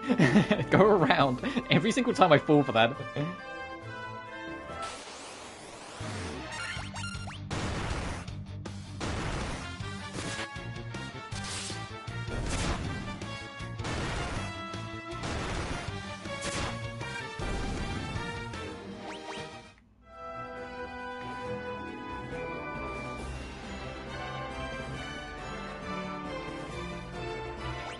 And just to be safe, I mean, it's a straight dash, but just in case. Okay, we can just attack this thing because it's not the green one.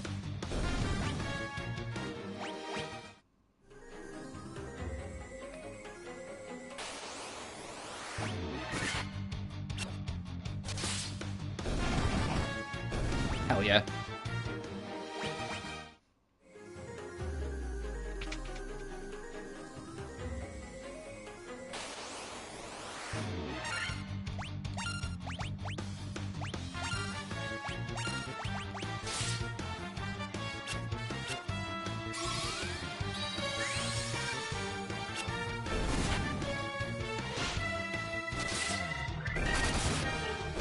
God.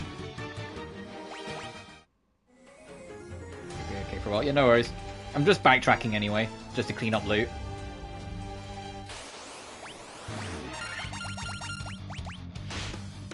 Don't poison me. Fuck.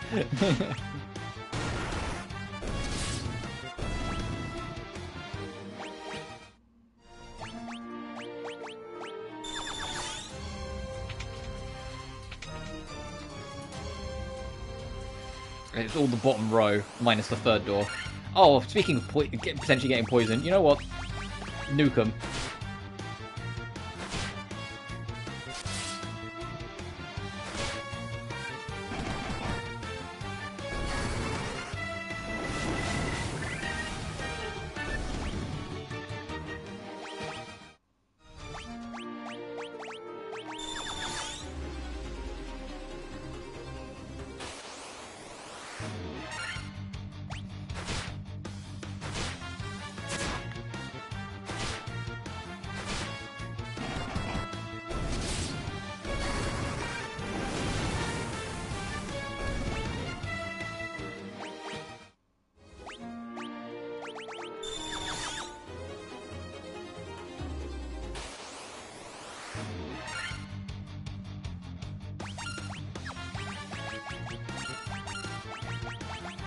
That's all you, bub.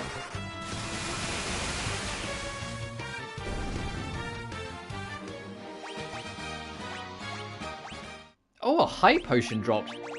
Thank you. Save that for special occasions.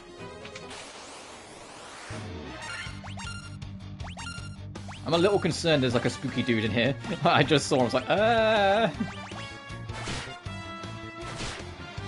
protecting this chest. Ow! Why? Why did it do that much damage?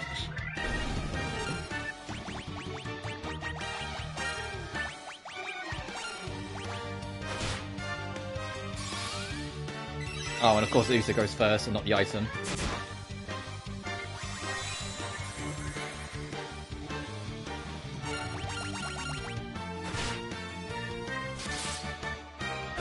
Scorpions suck. The scorpions just beat you up. Okay,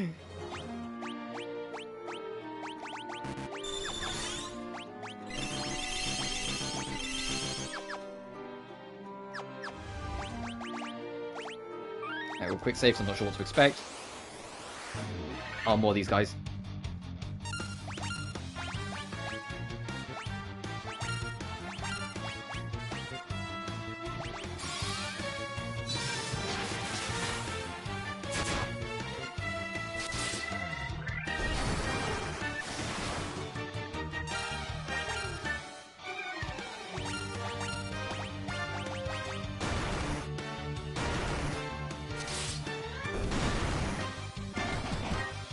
Good crit.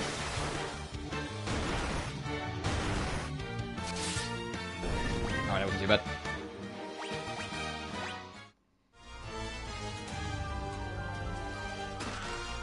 And it's a monster in a box anyway, fuck me. Anacondas?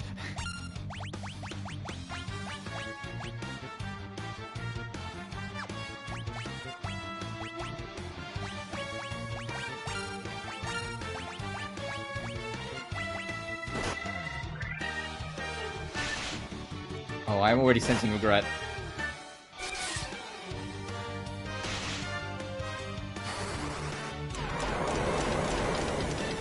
Oh, I missed one of them, that's fine.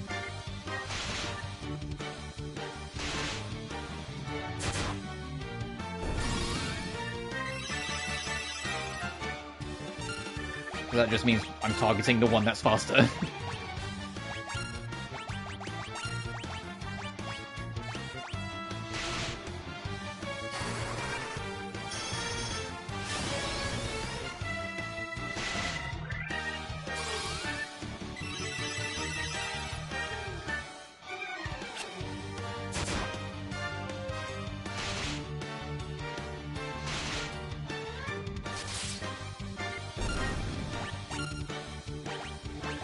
Same idea. We'll have to go back and rest before we do the keep, but whatever.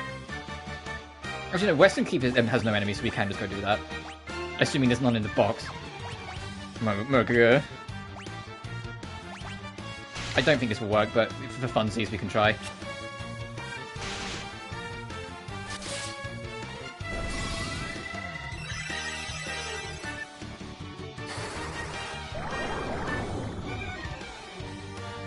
Oh, it did work. It woke up immediately, but it worked. Get us out of there. Silver armlet.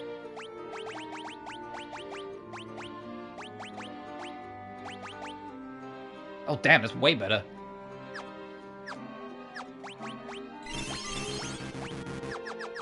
And that's just one chest. I hope all of I'm not going to have trouble with all of them. I hope that was the only one.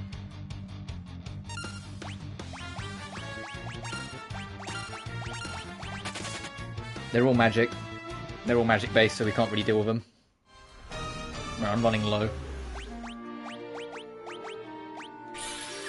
Fine, just be safe. Just in case I don't trust it anymore. I mean, we're not going to find out, apparently.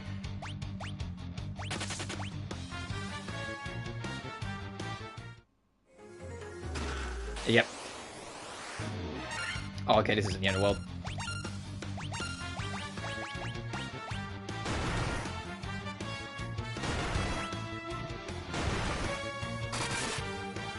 They're a little scary, but they're... Okay, fucking Jesus Christ.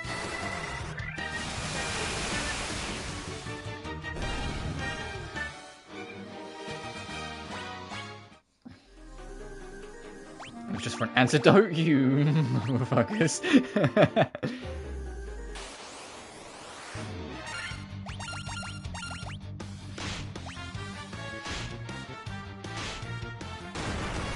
They really don't like Null, do they? Null, like, if you've got a monk with you, your monk will feel like a weak link for a good while, and, like, as you can see, he kind of is. But when they get, like, in their groove, when you start getting good equipment and whatnot later on, they will be your biggest damage dealer. They will become amazing.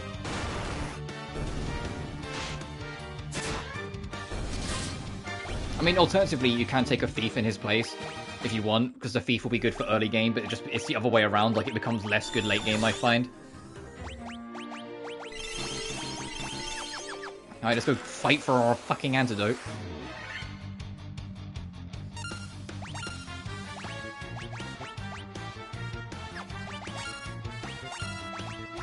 No, I'll use level 1. I'll save my big one.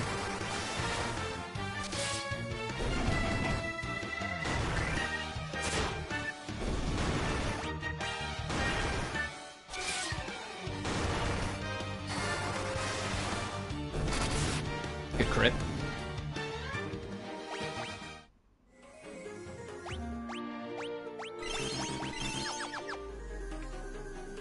And then it wasn't the third room, it was the last one, right?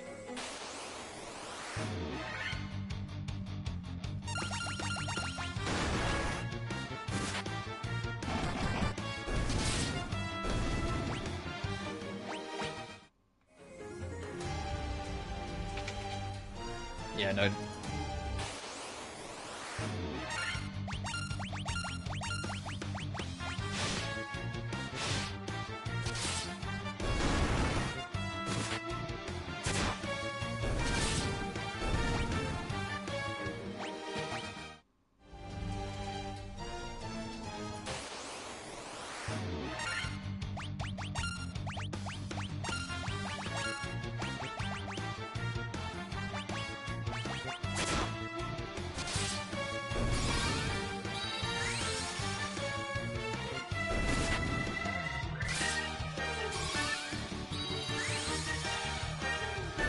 I probably could have just had her attack. I didn't mean to use that again.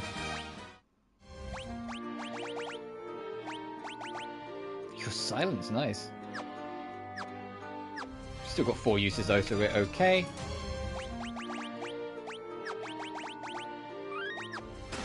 Knew it! I was just more of these Pisca demons.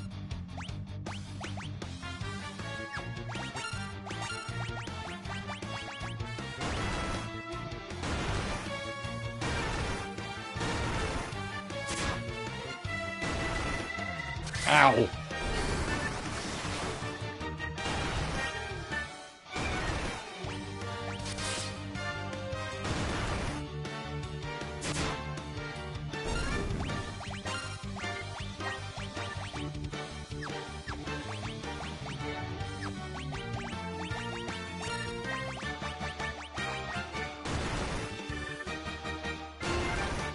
Oh, leave her alone!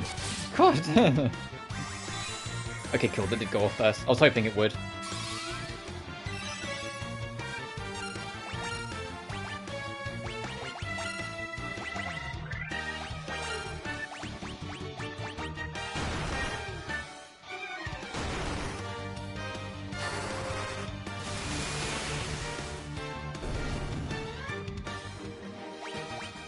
And for the trouble? Money! We're all done here, let's get out of here. There's no enemies in Western Keep, so we'll just carry on and go up there.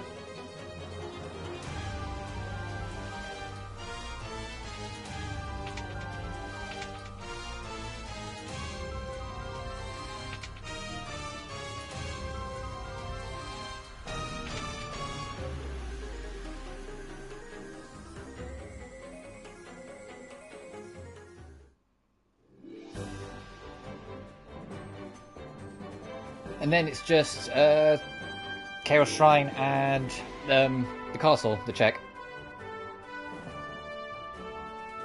And And then we can start worrying about the next location, where we're going.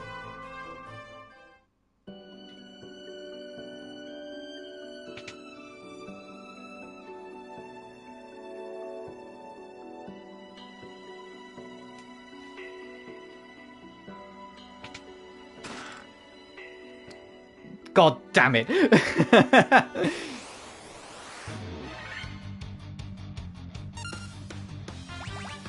I didn't think there would be trouble.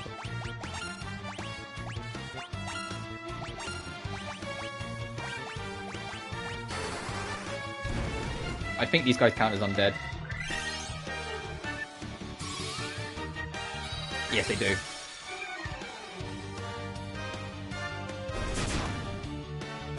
Cool. Alright, that was... could have been scary.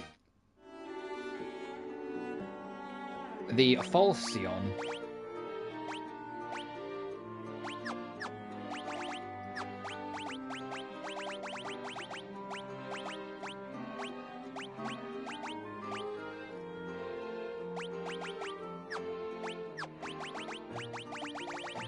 I'm not going to argue with the game. It's the same stats as the broadsword, so I'm like, what makes it special?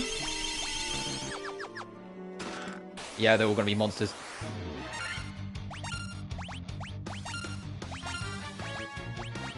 Are they all undead ghoulies? Or a form of undead ghoulie? When they're done? Yes, well, they count as undead as well. So this is why I didn't want to get Dira, yeah, because I don't think you need it. I think we can wait and just get Diaga later. Power Staff!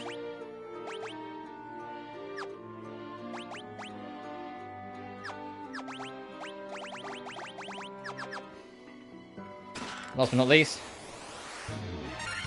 Okay, more undead dirtbags.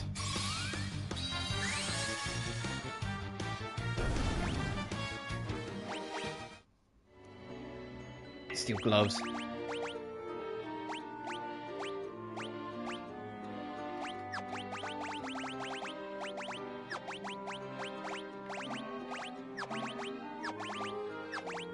Oh, no other class can have it. Okay, it is a knight thing, got it.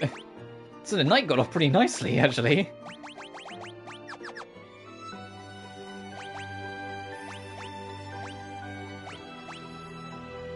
So the Chaos Shrine we can't loot out entirely anyway because it doubles over as the final dungeon of the game. But there is stuff to get now, so we'll be heading there next, and the castle has some items.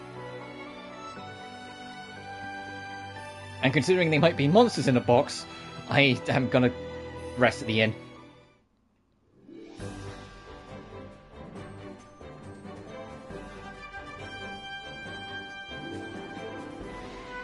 Actually, if I'm going over there, I'm going to rest at Cornelia's Inn. Funnily enough, I'm going to rest at the cheap inn. Serves the same purpose. There is a dock underneath Cornelia, so you can literally go straight up into it like this.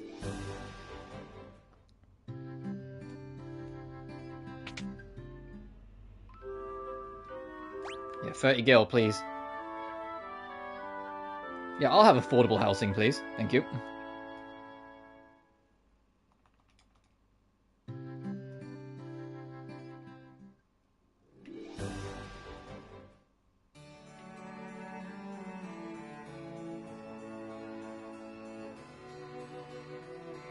Oh, do I have to go into the... okay.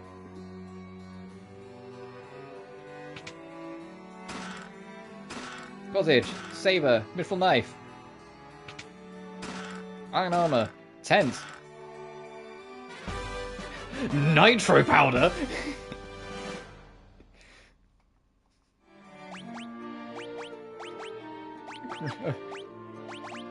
What do you mean?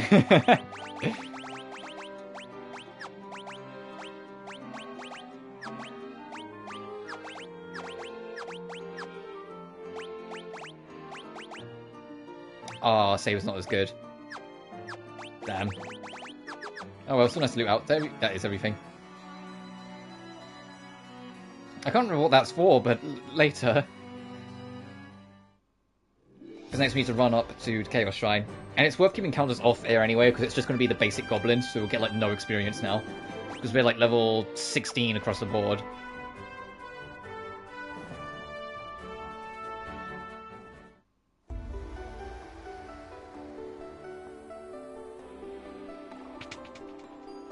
Can't remember which door's locked.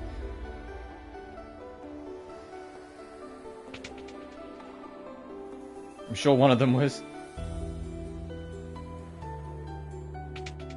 There it is. Werebuster? What? Oh, it does more damage to beasts. Gold needle. That's actually really nice with Cure to Petrify, because that thing's hella expensive.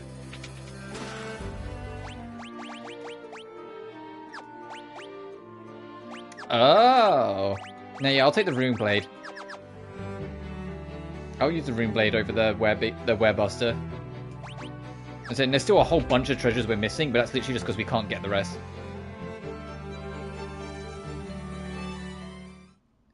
Because this place expands into another dungeon later. Okay, that's everything we can get, so our next destination is Mount Duga. Which...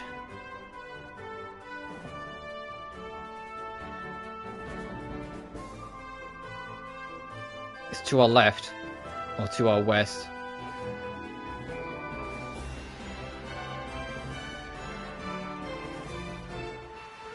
I don't know if there's a dock over here. I hope there is. Oh, there is. Awesome. Because Mount Duga, you can see it's there. And I'll turn the cameras back on because we're stepping into new land. And save, because I haven't manual saved in a smidge. And then respond to a message. Hang on.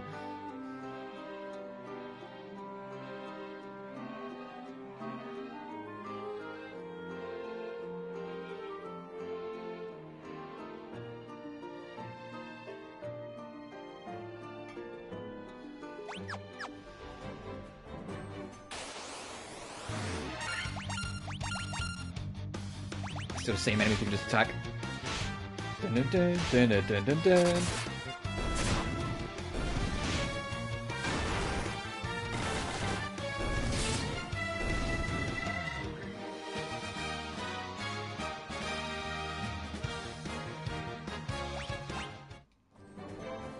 If you're wondering, like, when are we actually going to get to, like, restoring the crystals, we're getting there.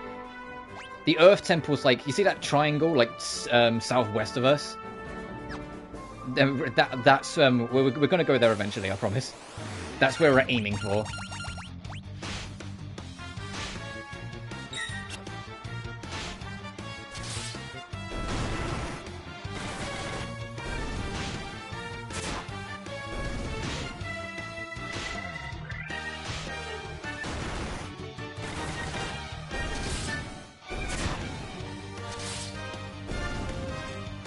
If we can at least get one crystal done, I think that would be a good stopping point for the first stream. But we'll see, because that's still a little off. And it's not going to be one stream per crystal, because the third and fourth one are kind of close to each other.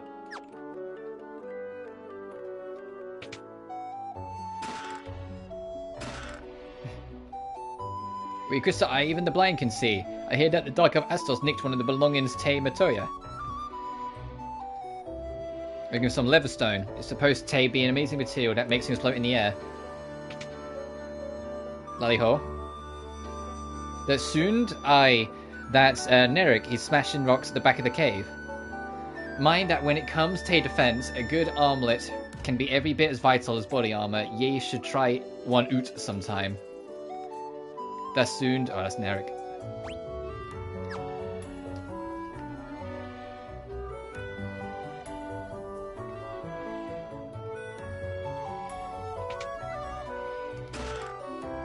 Worm killer.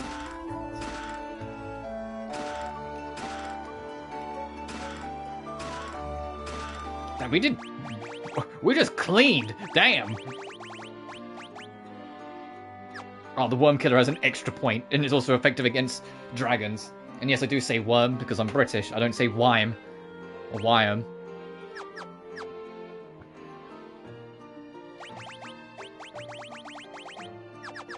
Still just the knight. The knight's getting everything.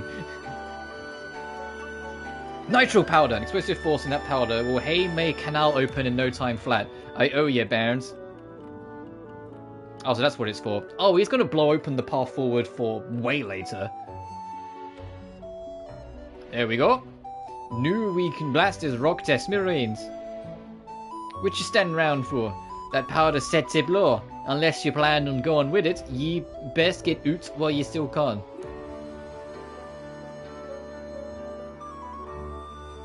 Actually, do we need to do that for plot? I mean, I know we have to do it eventually, but I thought it was a little later on. But maybe it's for the next thing.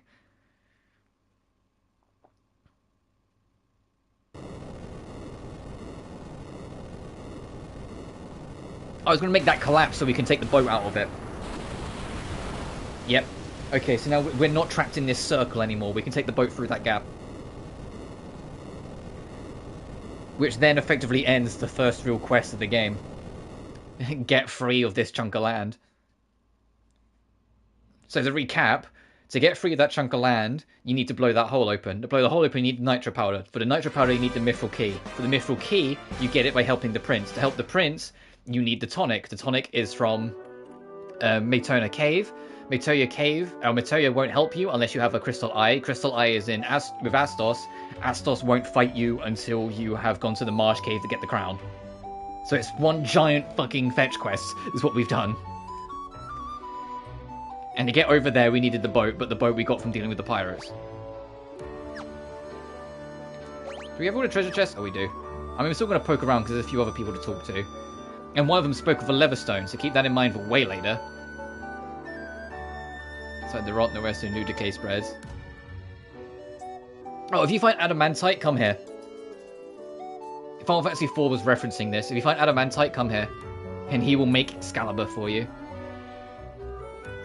So we have two reasons to come back. He's looking for Leatherstone, which will allow us to fly and get an airship. And the other guy's looking for adamantite.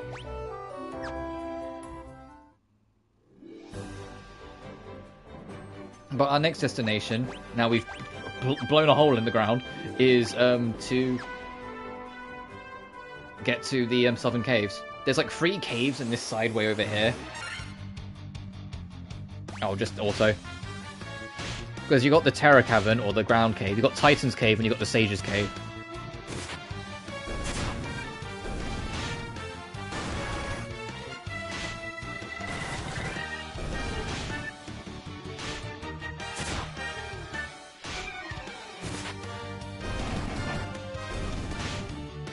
Come on.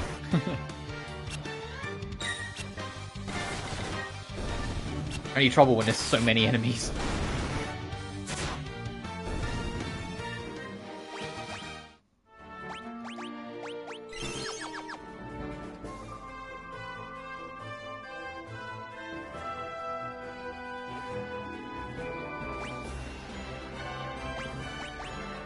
Oh, so we are blocked. I was saying, what is over in this patch? I was like, no, it does block off eventually.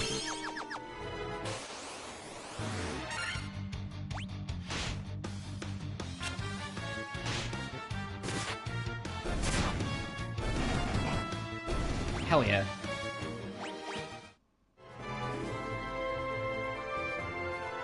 Yeah, the mountain blocks you off there, so you're still landlocked. You can't go too far.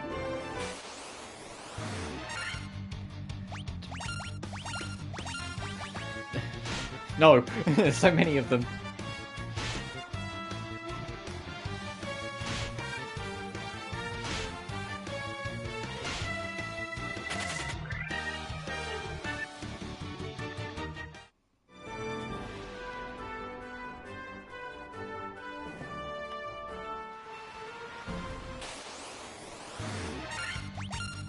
Buccaneer?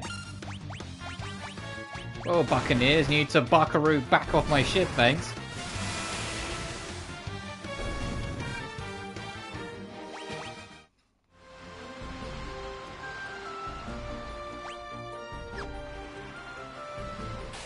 That's a town there.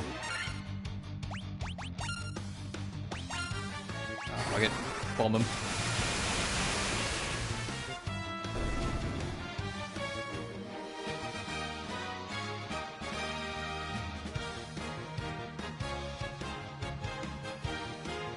And in fact, the town will probably be our next stop, because I think that's Melmond.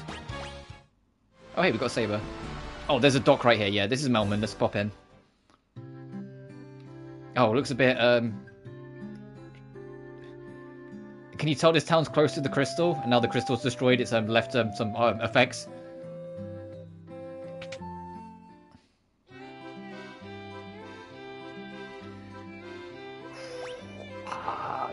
it. We're skipping Diga. We're skipping Diga because life is too important.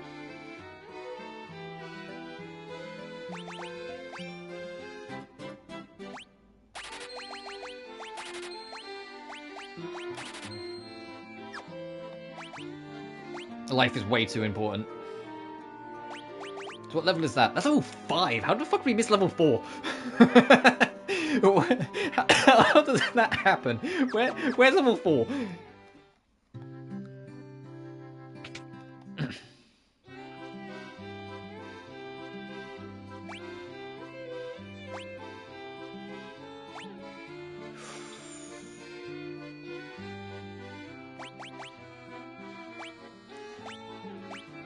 Fire, a Scourge, and Teleport. I'm thinking of.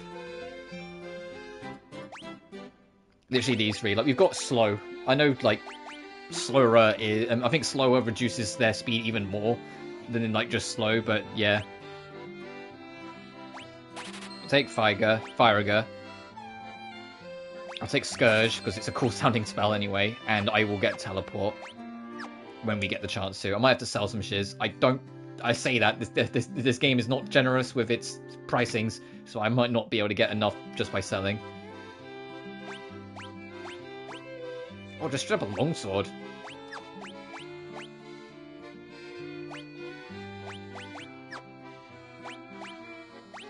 I'm tempted to sell that rune blade, I really am. Does no one want the Mithril Mail at all? Oh, it's just got better evade. Yeah, alright. I'll bite.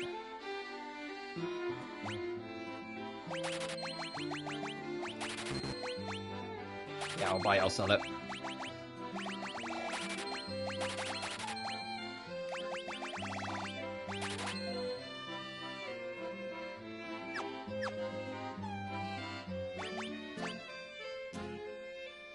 I'll hold off because what's the attack difference?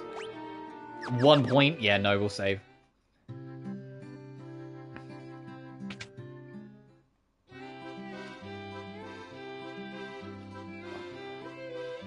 Holy shit!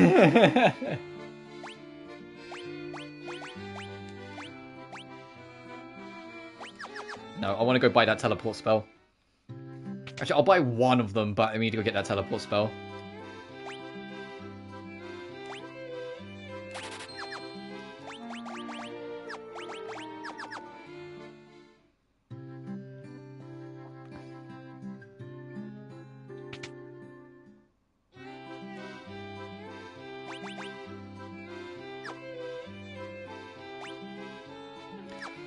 Oh. Teleport's the first upgrade spell, so we can't get it anyway. Okay, we can't get it anyway. I will leave that blank for now. If you don't know what I'm talking about, in Final Fantasy 1, later on, there's something called the Rat's Tail. If we find it and take it to the Dragon Bahamut, he upgrades all your classes. There are certain spells that you're just not allowed to use until your class is upgraded. Teleport is the first one we've stumbled into that is like that. So we just can't use it right now. Let me do video editing? That's a good idea, honestly. I think that's a good idea. Like for being a member, you get to see behind the scenes and how things happen and how things are made. A lot of people do membership streams that are like behind the scenes.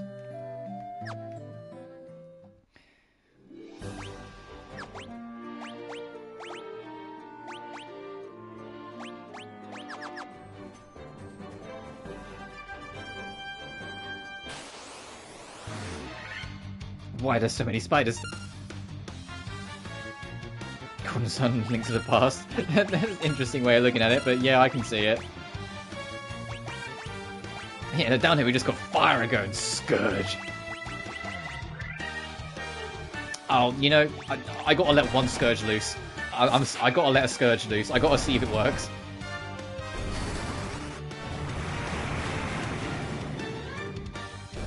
Oh, it works. I think that's a war crime. I just got to go plague upon your houses, and then they all die. I think this is where we need to go next. Straight up tigers.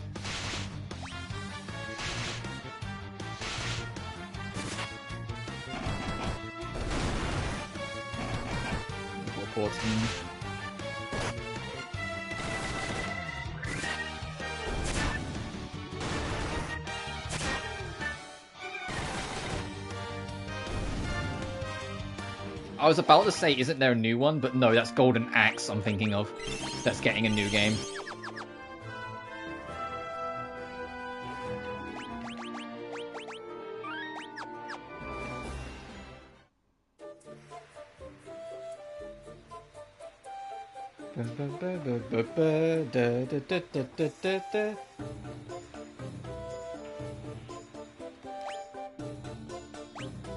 $24 chat. Oh, okay. Gee, I wonder where the rest of this stream's gonna be.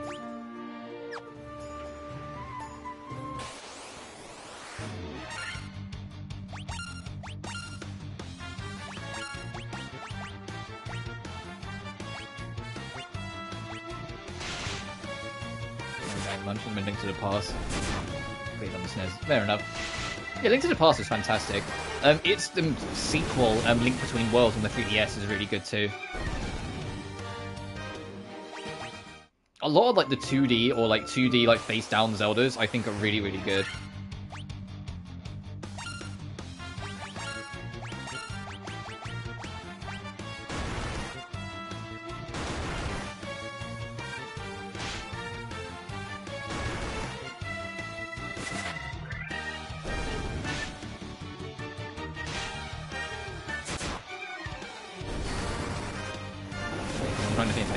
The Oracle of Ages and Oracle of Seasons are pretty fun. Minish Cap I think is brilliant. I love Minish Cap.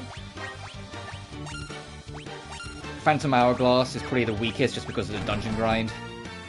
Or like that central clock tower dungeon grind bullshit. Spirit Tracks is pretty fun, even if it is a little on the shorter end. Only having 5 little dungeons.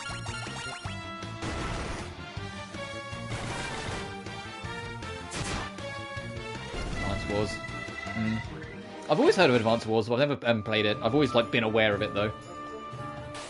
So I think all these guys you can talk to are all enemies. So if you want the easy grind, without having to get random encounters, you can just do this.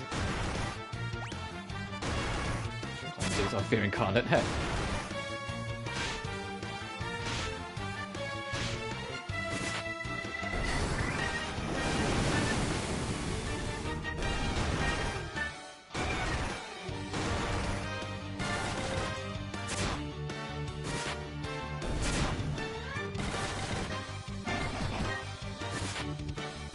Please kill the hit. There we go. So please take it out.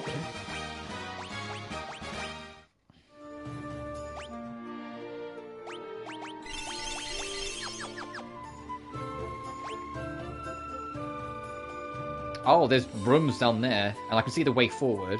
Alright, so let's go clear out the room up north. Up there north. Oh, it's just spiders. I hope you don't have any arachnophobia for, like, green, bright spider sprites.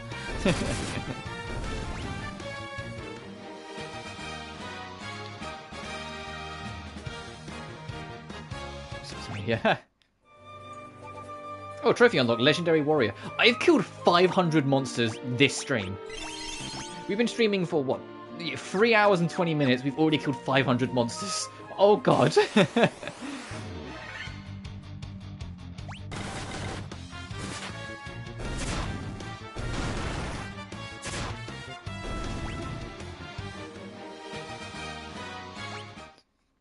Really kind of sums the media. Oh, trophy unlocked, Smart Saver. Obtained 50,000 gil total. I'm getting all the trophies today. Final Fantasy 1 easily has the easiest platinum because there's no missables. It's just encounter every enemy, get every treasure chest. We've just got all the enemy ones.